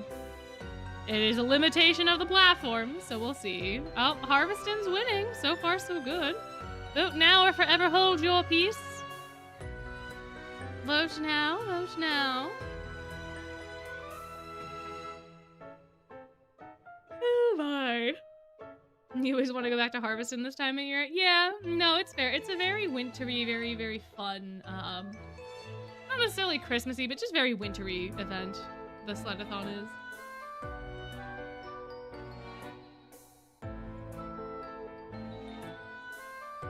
You don't want to be cold? Well, that's too dang bad. I don't want to dig anymore, Grandpa. Man, I have not watched Holes in forever. I feel like I had to watch it in school for some reason, but I don't remember what reason that was. But I definitely watched it in school, because I did not watch it independently. But that's what warm apple cider is for. Fair, fair. Fair is fair is fair. Fair is fair. It's based on a book. Holes is free on YouTube. Yeah, I know it's based on a book. I haven't seen it in forever, though. Interesting that it's free on YouTube. The only thing I know about it is the meme. With the, I'm tired of this, Grandpa. And the grandpa's like, well, that's too damn bad. So. But I just forget. I just forget why we watched it in school. It's a conservation story? Maybe that's why. Maybe that's why. My. Alright, well, Harveston's winning. Harveston has 44% of the vote. So we'll do Harveston. We'll do Harveston. We found it. I don't know what we're finding, but we're gonna find it. We will very, very soon.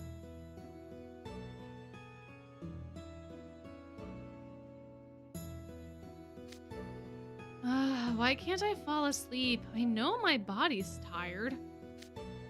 Looks like Sebek, Idiot, and Jade are all conked out.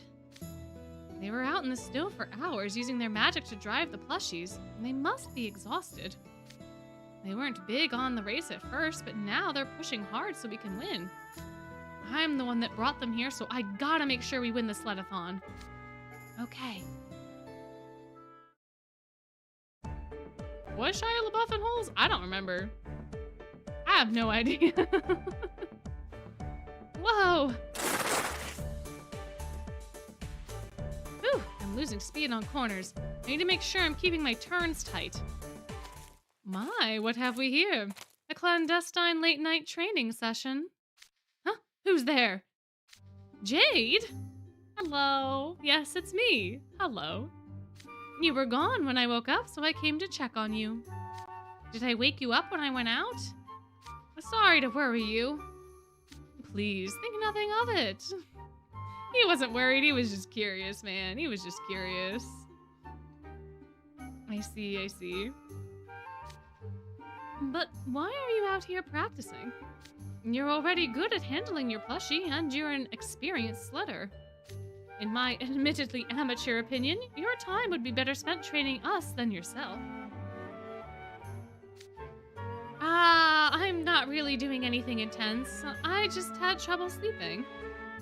I'm pretty sure we did this one in a previous vignette and chill as well. We definitely did the Starsending one, and we definitely did the Crowley one. Or at least we did Crowley's vignette at some other point in time. But are you excited for the race tomorrow? I don't think it's that. I always sleep like a baby before any of my spell drive games. Maybe I'm still feeling awake because I've spent so much time with you guys. I could see it being difficult to wind down after spending the day with upperclassmen you don't really know. My apologies for making you nervous before the big race. No, I'm happy we get to have a sleepover together. I see. I'm glad to hear it. But if I may, don't you sleep under the same roof with other people your age in your dorm? Yeah, but it's not the same. Most students in Pomfrey go to bed at 10 p.m. sharp every single night. Prime rejuvenation time for the skin. I'm not surprised. Personally, I don't think it'd do any harm to stay up late and sleep in every now and then. We're not kids, you know? But the point is, I had a blast today. I never thought I'd have such an exciting time in Harveston. And that was my first pillow fight, too. That was fun. Ah, yes, I believe it started because Edia kept following Grim around, and Grim lost his patience and threw a pillow at him. But Grim's throw went wide, and the pillow hit Sebek instead. Things only escalated from there. I'd never heard you laugh that hard before.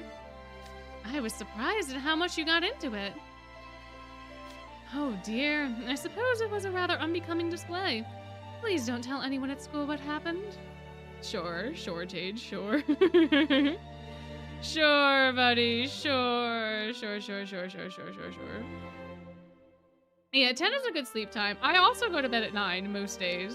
I also do that as well. I'm pretty sure Jack goes to bed at like 8 or 9 as well. But I think 10 is late on a school day, but it's not that late, I think, when you live that close to the campus, right? Because I know it's past my bedtime, but it's also Friday. I get to stay up late on Friday. This is true. I will not be staying up much later on this particular Friday. But yes, it is true. It is true. What was I saying? I guess it doesn't matter. We'll continue with this. For my part, I also found it a valuable learning experience. I've never had to clean up feathers before. Sorry about that. I shouldn't have thrown my pillow that hard. That just shows how much you were enjoying it, yes? Definitely. That's another reason why I want to win tomorrow. I want you all to be glad you came here. Epel, please don't fret about that. I can assure you this trip has already been thoroughly rewarding. Golly, Jade. That said, I can't just let those guys from Royal Sword Academy win. Might I join your training? Absolutely. Aw, how wholesome, how adorable, how exciting. My. All right, part 2. There's an ad running, so we're not gonna get into part 2 quite yet. But it does exist. But yeah. School week, you go to bed at 8:30. That's because of a long drive. Yeah, exactly. So like, I don't know when classes start at Night Raven College, but if we assume that classes start at like 7:30 or 8, that means depending on how long it takes you to walk from the Hall of Mirrors to the main school building, if your class is even in the main school building, right? If you're starting it with alchemy, you're at the botanical garden, and that's not that far away at all from the Hall of Mirrors. Then you basically just like, let's say it's like a 10-minute walk. Then you technically, depending on how long your morning routine is, you don't have to get up till like 7. If it starts at 8, you might not even have to get up till like 7:30.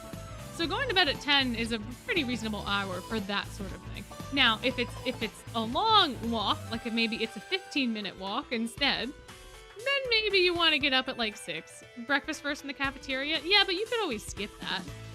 I don't eat breakfast 90% of the time. I have like a granola bar in the morning when I get to work, but that's kind of it. And then I just have an early lunch. So I guess it depends. It really depends. I don't know. Yeah, if students are I think they can use flight for transportation. I know Malleus and Lilia, they teleport. But I think you can use flight because in the anime we see them on the brooms. And I think that makes sense too as to why Azul wants Ramshackle so bad, because it's close to the school building. So if people fly around, then they'd be able to go to Ramshackle pretty easily to be able to get like drinks and stuff and then go back to class. So, and if you can fly, then you don't even need to walk, right? You can't go without breakfast. Too much walking and lifting at work. That's fair. That's fair. I have a desk job, so I don't have to care that much. But like, the other thing for me is I don't like breakfast foods. Like I don't really like just eggs. I don't really like toast. I like bacon, but I can only have bacon like a couple of days in a row. After that, I just can't tolerate it anymore. Pancakes and waffles are good, but like I can't eat them every day. And they also make me sleepy. They're really great when you're hungover, but on a normal day, they're not that great. Man, out in college on the weekends, they had like a little waffle maker. You can make your waffles. I would have waffles on like Saturday morning. I'd have waffles with peanut butter and banana and a little bit of cinnamon. Oh man, that goes so hard. With a little bit of honey as well. Oh my gosh. Oh my gosh. Oh, it's so good. It's so good. And it would soak up all the alcohol from Friday. My. Ah, man. Apparently most UK universities start around 8:30. Okay, so if it's 8:30, yeah, waffles with peanut butter. That's not crazy. That's not a crazy. You have pancakes with peanut butter. They're basically the same thing, except one has little divots that you can put stuff in. I don't like maple syrup that much. So I like putting honey on my waffles. I like peanut butter. I like, you know, jam and jelly and butter. Yeah, it's literally just a bread. You can put anything on a waffle. Dude, you can eat chicken with waffles. Yeah. It's great. Try it sometime. Unless you're allergic to peanuts. If you're allergic to peanuts, I can understand how that would not be a good time. Well, I don't know what kind of waffles you're having because here in the US, the waffles and pancakes are made with basically the same batter. They're just different forms. Yeah, and peanut butter's good with sweet stuff. That's why peanut butter and chocolate go so well together. Peanut butter's fine. Oh, I love making banana pancakes. Banana pancakes are so fun. But my problem is I never have enough milk in the house. I don't ever buy milk. So I can't ever make pancakes. I legitimately never have milk. I have to like actively remind myself to go get milk if there's something that I want to make. But yeah, no, I would love that. I would love that. I would have the waffle with peanut butter, honey, cinnamon, banana. It was beautiful. It was beautiful. And it's a lot of carbs, so it helps with the metabolizing of the alcohol. It's a great hangover food. It's a great hangover food. Any form of carbs really is good for hangovers and like for alcohol absorption. But so like pancakes, waffle, even if you have like pretzels, stuff like that. But like bananas and like pancakes but don't like them together, that's fair. That's valid. Never heard of peanut butter and chocolate going together? That's the Reese's is a very popular American brand that is literally just just peanut butter and chocolate together. The ads are over. Okay, good. Good. Yeah, it's good to combine with fat. Yeah. Getting the milk like deadbeat dad. No, see, I never go out for milk, so I can't be a deadbeat dad because I never go get milk. I'm always around. Peanut butter and chocolate's good. I don't like Reese's either because they don't have a good peanut butter to chocolate ratio. Like the little mini cups are fine, but the big cups are too much peanut butter. And like any of the Reese's limited things, like the trees and the snowmen and stuff, like it's just too much peanut butter. It's like all peanut butter and not enough chocolate. But the little tiny cups are good. The little ones are nice. Chocolate covered pretzels are great too. I love chocolate covered pretzels. I'm also one of those heathens that puts French fries in my ice cream. Like if you go to McDonald's and get an ice cream, I also get French fries and I put them together. Like I will like scoop this ice cream with the French fry instead of the spoon. I got bullied for that in high school. What do you mean that's not gross? Oh, I always just assumed it was something that was abhorrent to people. But yeah, it's very tasty. It's a very tasty combination. French fry frosty? Oh yeah, I forgot. You could do that at Wendy's too. Pretzels should not have sugar on them. I'm sorry. It's a hard disagree. That's a hard disagree from me. You don't like cinnamon sugar pretzels either then? Man. I think you have very, very strong tastes. French fries and Frosties are a staple. My. You don't like the sweet savory? Ah, that's fine. You don't have to like the sweet savory. But yeah, soft pretzels with cinnamon is tasty as well. And chocolate covered pretzels. Chocolate covered pretzels are like a favorite of mine. I love them so much. I really should make them more often. But kiwi and Nutella. Oh, I've never tried that before. That sounds interesting. Sounds like it'd be good. Sweet and salty is different than sweet and savory. IMO. Yeah, I suppose so. I suppose. But oh, you don't like salty and sweet stuff either. Interesting. Strawberries and chocolate. Oh, chocolate covered strawberries are also so good. Apple wants to talk to Jade. Nah. He wants to talk about chocolate covered strawberries. I'm pretty sure. I'm pretty sure he wants to continue this conversation. Anyway, whoa! Amazing, Jade! You're getting way more speed on the straightaways now. I'm sure we can improve our time if we just keep this up. Let's do it again before you forget the tricks you used. Apple? Would it be alright to take a brief break? Oh, sure. Sorry I was extra focused there. It just shows how much you care about the sled-a-thon. I thought this would be a breeze if all I had to do was ride a sled and send magic to a stuffed animal. But maintaining my balance and stopping myself from spilling out is more work than I expected. Yet, you're not even out of breath. I have to hand it to you, Epel. I've been sledding since I was a kid, and Spell Drive Club keeps me in shape. I suppose that's a testament to the benefits of daily exercise.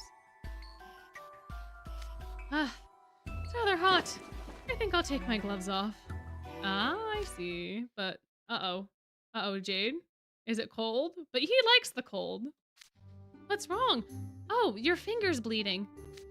A thorn got embedded in my glove somehow. I must have pricked myself on it. Oh no, I see. Not the cold, just the thorn. Not the cold, just the thorn. We'd better get that patched up right away. It's fine. Such a small scratch will heal in no time. It's not fine. What if it gets infected? Sit tight while I get something. I'm pretty sure we've got it around here. May I ask what you're crawling into the underbrush? Oh, ask why you're crawling into the underbrush. Just looking for something real quick. Aha! Got it! And here you are! Oh, a plant? It looks familiar. It's a medicinal herb that grows around these parts. Stick this onto your finger. It'll help heal. It'll help it heal, sorry. Ah, I thought as much. I've seen pictures of a similar herb in our potionology textbook. You're a merman, right? Is it safe for you to use the same herbs we do? Yes, perfectly safe. Great, then let me see your hand. And patch me up, doctor. So we just peel off this cuticle, apply it to the cut, bandage it all up, and Bob's your uncle. That's it. Thank you very much. You're quite skilled at this. Yeah, I used to take all sorts of tumbles when I was a kid. Got my hands on leaves all the time, too. I tended my own cuts and scrapes, so I guess I got good at it over time. From what I hear, people in the village used to use this herb a lot back before my grandma was born. Oh yes, you mentioned that Harveston's residents have been serious about disease prevention for many generations. Perhaps the practice of using this herb was passed down as everyday wisdom, like washing your hands. I bet that's what it was, but the villagers don't know why the herb helps with healing. I never questioned it myself. My. So I was real surprised when I saw my roommate using it to formulate his own cosmetics. Really? That's not what our textbook says it's for. My roommate said that guys our age are prone to breakouts and it can help prevent them. Ah, so he used the herb for its anti-inflammatory properties. That's right. I only learned recently that it helps with healing because it reduces inflammation. You know, when I first started at Night Raven, excuse me, potionology class bored me to tears. But learning about plants I already knew helped me find the rest of it more interesting, I guess. If I hadn't joined Pomfiore, I might never have taken an interest in potionology. My. It's illegal to do medicinal treatments on merfolk without proper credentials. I don't know if it's that big of a deal, guys. I don't know that Apple's gonna go to jail for helping Jade with a cut. With a bruise. Guys, I don't know. Is it in a vignette? Is that actually a thing that we know? Was that something Riddle said? Who talked about this? Riddle brings it up in book 6. Okay. I knew it was not Apple. I knew it was Riddle. It had to be Riddle. Who else would know the laws that in deeply? Who else would know? Oh yeah, isn't Azul like, now is not the time for that, Riddle, please, for the love of God, we are in a crisis. He keeps protecting Azul because he can't let Azul get hurt or he'll be in violation of the law. Red. Quite literally, they're like in a crisis. That is not the appropriate moment to be worried about the law. There are traditional medicines in this world. Epel's quite literally doing it. It's the fact that he did it on a mer person is what people are saying. Because there's a law about that, which essentially is like a law about like medicinal practice in general, right? Like if you're not a doctor, you're not supposed to operate on somebody. That's a pretty general thing. But no one's getting arrested or going to jail for putting a band-aid on somebody, even though they're not a doctor. Sounds like an eye-opening experience. You must have been thrilled to get into Pomfiore. Not exactly. Oh, so Pomfiore wasn't your first choice? Not at all. I always wanted to be in Savannah Claw. Really? But the way you throw yourself into hard work and just don't coast on your own natural talents, it strikes me as the epitome of the Fairest Queen's spirit of tenacity.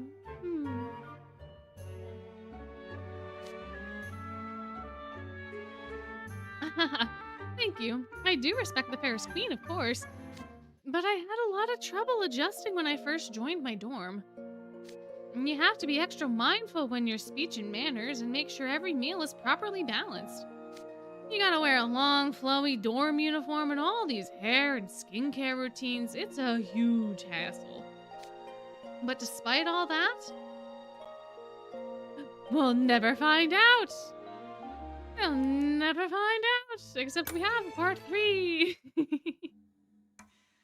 We have a part 3 right here. My. Being in Pomfiore has helped me learn a lot more about chemistry. Obviously, the DIY cosmetics is one example of that, but I learn a lot just by living there. Like I touched on earlier today. Harvesting's always grown crops the old-fashioned way, no chemical fertilizers at all. Ah, yes, organic farming. I understand why people prefer buying produce though grown that way. I mean, yes, it has its benefits. The part of the reason that we have issues with certain pests is because the pesticides the pests got used to. So we have to keep inventing chemicals and they keep getting harsher and harsher, and then it causes all sorts of problems. The other thing is when you genetically modify stuff, sometimes you can get to the point where it is producing in a way that's not nutritionally beneficial but is aesthetically pleasing, and then you can get into issues there as well with the food. Which is a whole it's a whole thing. It's a whole time that I am not qualified to necessarily give commentary on. But it does impact food quality and it does impact health in a way. So I don't know, man, I don't know. I don't think they have to go back under the sea for a Murder Doctor. I think they just need to be, like, whatever medicines they're given in their human form likely can't interfere with the transformation potion. I think that's why you have to have a license, because you need to be aware that, like, that's a thing that's at play. Kind of like if you are on a medication, the doctor needs to know about it because that medication may have problems with other medications, so they can't prescribe that stuff to you. And if they do, it could cause really serious symptoms and stuff. I think that's probably more why it is the way that it is. I would have to assume. Because they're technically, like, on a medication. So that just has to be disclosed, and you just have to be aware of it. And, like, a regular person wouldn't necessarily know that. Like, they may not be able to have Tylenol. Who knows? I don't know. Yeah, modern fruits are very watery because it makes it easier to transport. Yeah, there's all sorts of different things. All sorts of wonderful things that we've decided to do as humans. I don't know.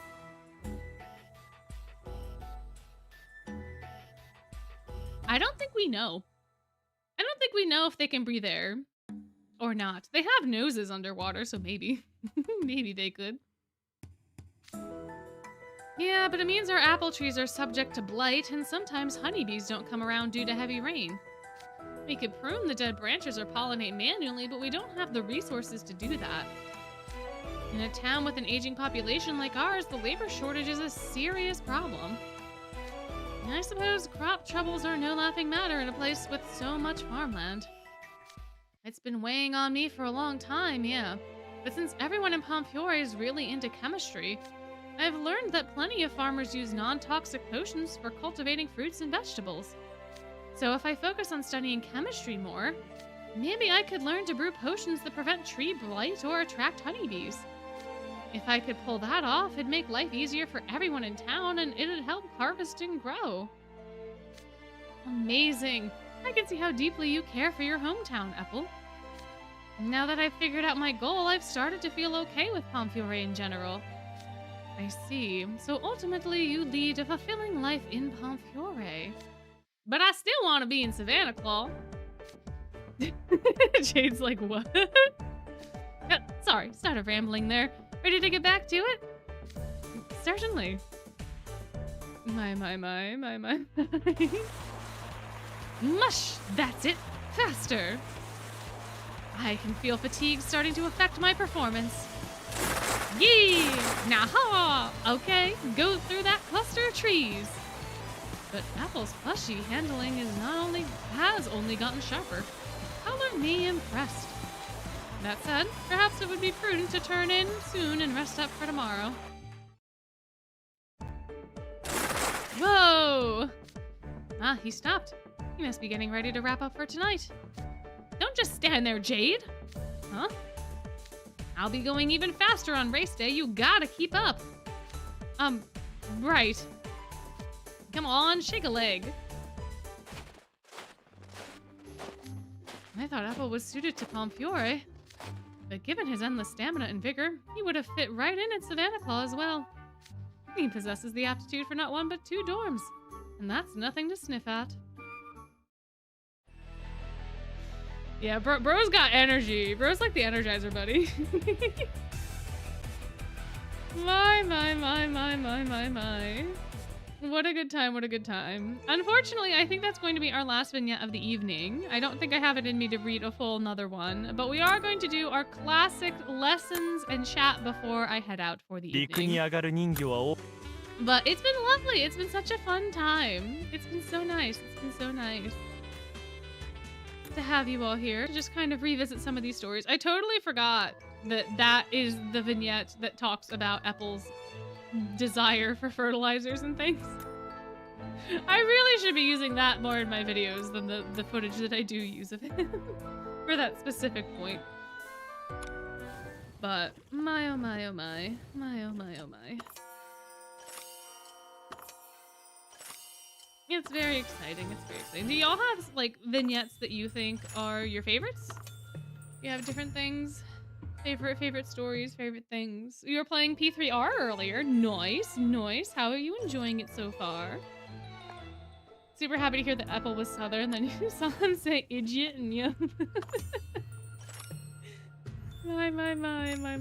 A lot of the ceremonial ones. That's true. That's true. Azul, you made a contract for Riddle's autograph. Uh-oh. Costing you your soul. Oh my. You're gonna have to end up going to the Fae to get that resolved, I fear. I fear that's your only way out of that now, if you choose to, take that route. You're enjoying it? Good. Good. The Persona games are always so fun. Very fun. Next is ceremonial robes. Yes, that one's also very cute as well. Way different than PR5R. Yes. It is quite different. The story's different. The way that you do certain things is a bit different. The way that the like the social links is different. But I see. You're writing the fanfic. I see. Working on an Atlas cosplay. Oh, well, that's exciting. Oh, Sebek's nightmare suit. Yeah, I guess that one's fun. I don't have his nightmare suit. I don't know what that one's about. You like Glow Mask Malleus? It's heartwarming. This is fair. Man, I haven't read those ones in a long time either. I remember Azul's, which is no surprise. Shocking, I'm sure, to all of you that I remember an Azul vignette. But I don't really remember what happens in Malleus's, and I don't really remember what happens in Edia's either. But Mal and Leona's ceremonial robes because they match up and they're silly. Yeah. I love the pouty kitty. And then he pisses Malleus off. Oh man, oh man. Vignettes are very fun. I'm very interested to see what happens in Cater's dorm vignettes. I feel like all of them are based around the unbirthday party except for Riddles, so I'm assuming Cater's also is revolving around an unbirthday party in some fashion. I would have to assume. A good amount of Sebek complimenting Sally. Oh, that's good. That's good. What would I like to see for Book 8? I would like to see for Crowley to be a compelling gray character. I would like to understand what Grimm is. I would like to know better what the purpose of us being in the world is. I want to know if the time loop theory is good or not. If that's true or not. For Book 8, I want to go home. It would be nice. It would be nice. Oh, you'd like to see Crowley's overblot form? Oh, that could be fun. That could be fun. The idea of a Zool hometown event is stuck in your head. I would love it. I would love it. I like that we had like a Jade hometown-ish event, but I wish they would have delved into like the Mer culture and not the Italian culture. Because we have like all this stuff about Italy, which is a lot of stuff that I generically know, right? It's very generic Italy, so like it's all, you know, and ties to the Little Mermaid. But then they tease that they're going to a store that sells all of this merfolk stuff that has been salvaged for the merfolk. And then we don't get to see them exploring the merfolk shop and the merfolk people, like the stuff. We don't, it just skips to them being like, well, we're done with our souvenir shopping. And I was like, what do you mean? Why can't we know? It would have been infinitely more interesting if we had had that scene instead of like Ham eating the prosciutto. Did I just say Ham eating the prosciutto? I meant Grimm. Grimm eating the prosciutto. Ay. But that's not what we got. And that's okay, I suppose. But it would be nice. It would be nice. Want to see Mama Ashengrado? She'd be really fun. It'd be so nice. We should see all the moms. We need more moms. I thought I had more. Oh, I have these. I have these tokens. It's like, I thought I had more tokens. I have these ones. No, we're not doing Sam divination. I don't think I have stuff to sell Sam at this point in time. I really don't think I have much I can sell him. I could give him some of my macarons and cupcakes, but that's like not a lot. I don't really have, I have a lot of teas, but I kind of want to save those. I kind of want to save those. I kind of do. I guess I could get rid of my snacks. I don't need all of these things. I guess. I suppose. Not me trying to use my scroll wheel to scroll through the thing and have that not work because you can't use your scroll wheel to do that on this particular app. I could get rid of some honeys and stuff too, I suppose. I could get rid of like 1,000 honeys. I can get rid of like 1,000 honeys, sure. I don't need the little ones as much as the other ones, so. I have lots of things, but I don't want to use too many of my things, you know? You know? I used to have way more candy than I do. I used to sell the candy all the time. And then last time, I think I sold a lot of my R perfumes, which was unfortunate because now I need them for the backgrounds. But yeah, it would be interesting to see what they would do for a Riddle Hometown event. It would be, it would be. All right, there. We have 1,000 tokens. We have 1,010 tokens. we can open and Sam mystery box. I guess I could probably do some of this. Just to get it. There we go. We have 11. We can do 11 boxes. Oh, thank you. Goodbye. Thank you for coming and hanging out. Have a wonderful evening and or day. Struggling to level in cards and I can sell 1,000 honeys. I do way too many lessons a day. I do cycle through lessons quite frequently, and then I get tokens and then I just use them for stuff. Like I have so many star shards as well. Just from boxes, just from mystery boxes. Like right now, we already got so many star shards. We got so many.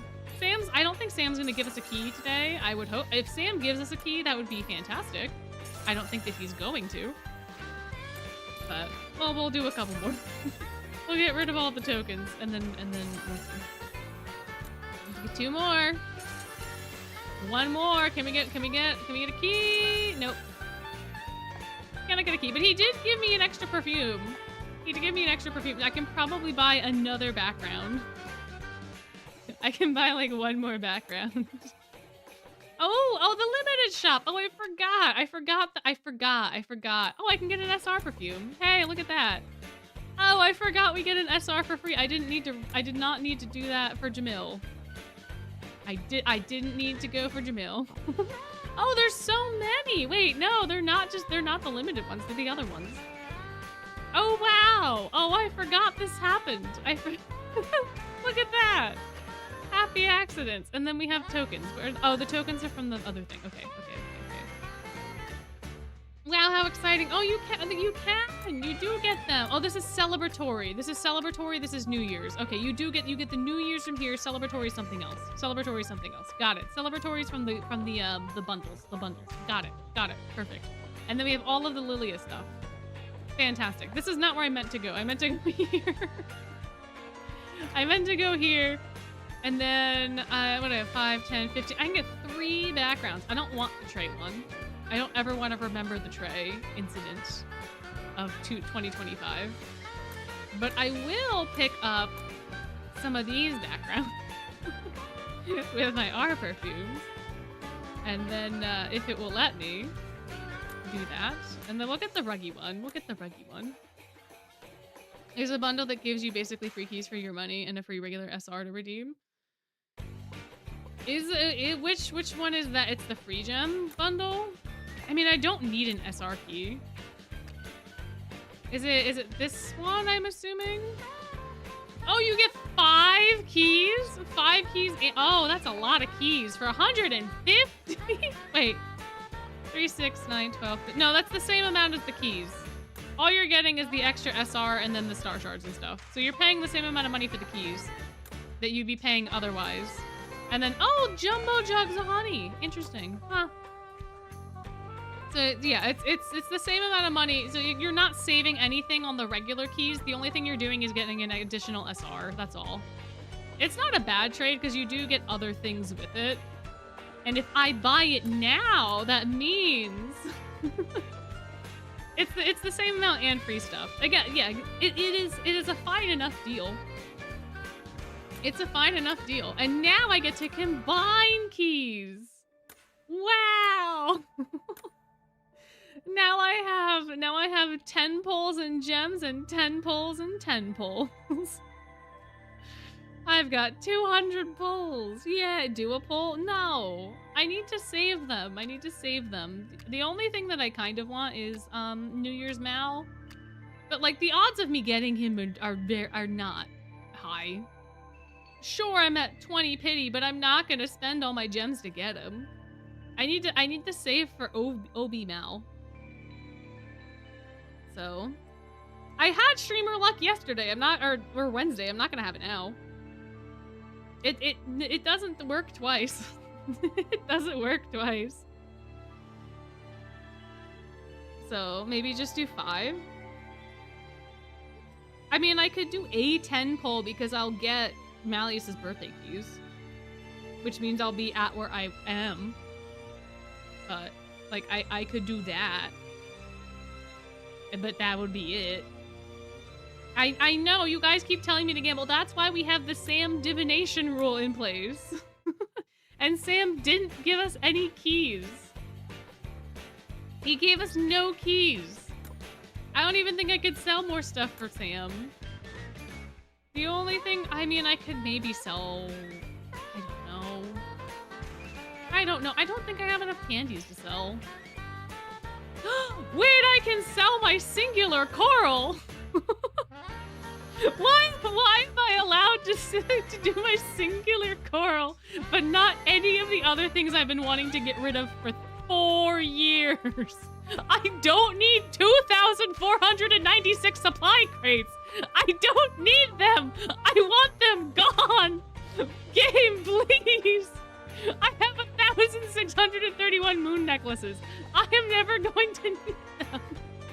Let me sell them. Clearly it's possible. Let me sell them.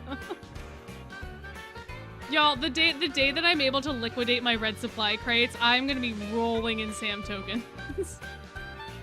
I think the devs don't want to implement it because they know I will break the economy with my red supply crates.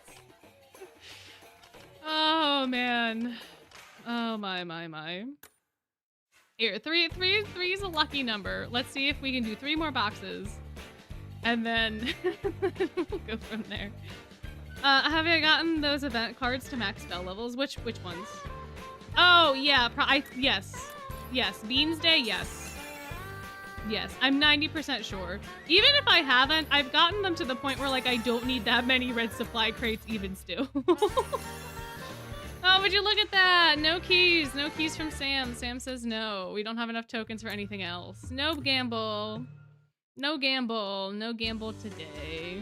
No. Not happening tonight.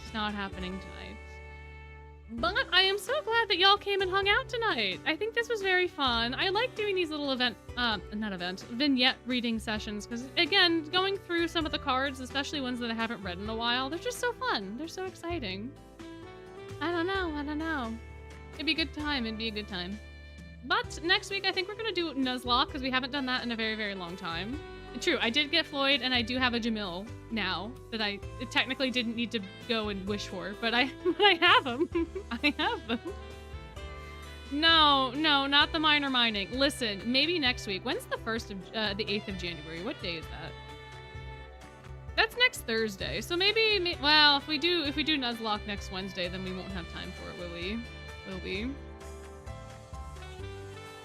I don't know, guys. I'm thinking about all the banners that I went to 30 pulls on and then didn't get anything, and how many times I wanted to have those 30 pulls when I actually wanted to pull for something.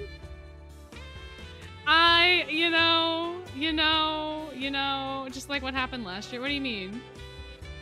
Oh, is the Nuzlocke gonna have scuff again? I'm gonna try it before Wednesday to make sure that the phone can connect and do all the things it's supposed to do. And then hopefully we won't have scuff. 9 out of 10 gamblers quit right before they hit big trust. Yeah, but I also want like 5. Like there's too many cards. There are too many cards this year that I want, and I don't think New Year's Malleus is worth it quite right now. And I will probably end up getting Jack if I get anybody at all. I will wish on Malleus's banner, and I will end up with Jack. That is just what is written in the stars. So, I think no, I need to save. I need to save, guys. I need to save. I was very fortunate to get Cater. That's not gonna happen again. The fact that I got Cater in 10 pulls means I am not going to get an SSR tonight, even if I did another 10 pulls. I am saving my keys. I'm saving my gems. There's too many other things happening this year. Guys, not only is there Overblot Malleus, Overblot Malleus's existence means that there is the existence of the other Overblotties.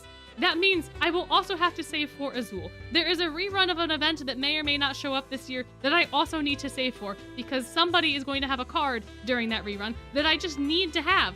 There are so many other things happening this year that I just need to save for. New Year's Mal and New Year's Jack are very low priority for me. I am not going to do it. It's KK Karma says you won't get Mal. Exactly. Everybody else that I know that has gotten Cater so far has not gotten Malleus. So, therefore, we are ending here. Next week we'll do a little bit of Nuzlocke, and we'll probably do a little bit of something else on Friday, or we do 2 Nuzlocks, or we do 2. I don't know. But we're gonna figure it out. We're gonna have a good time. But until we meet again, if you are going to sleep, have a good sleep. If you are having a day, have a good day. And I will see you in the next one.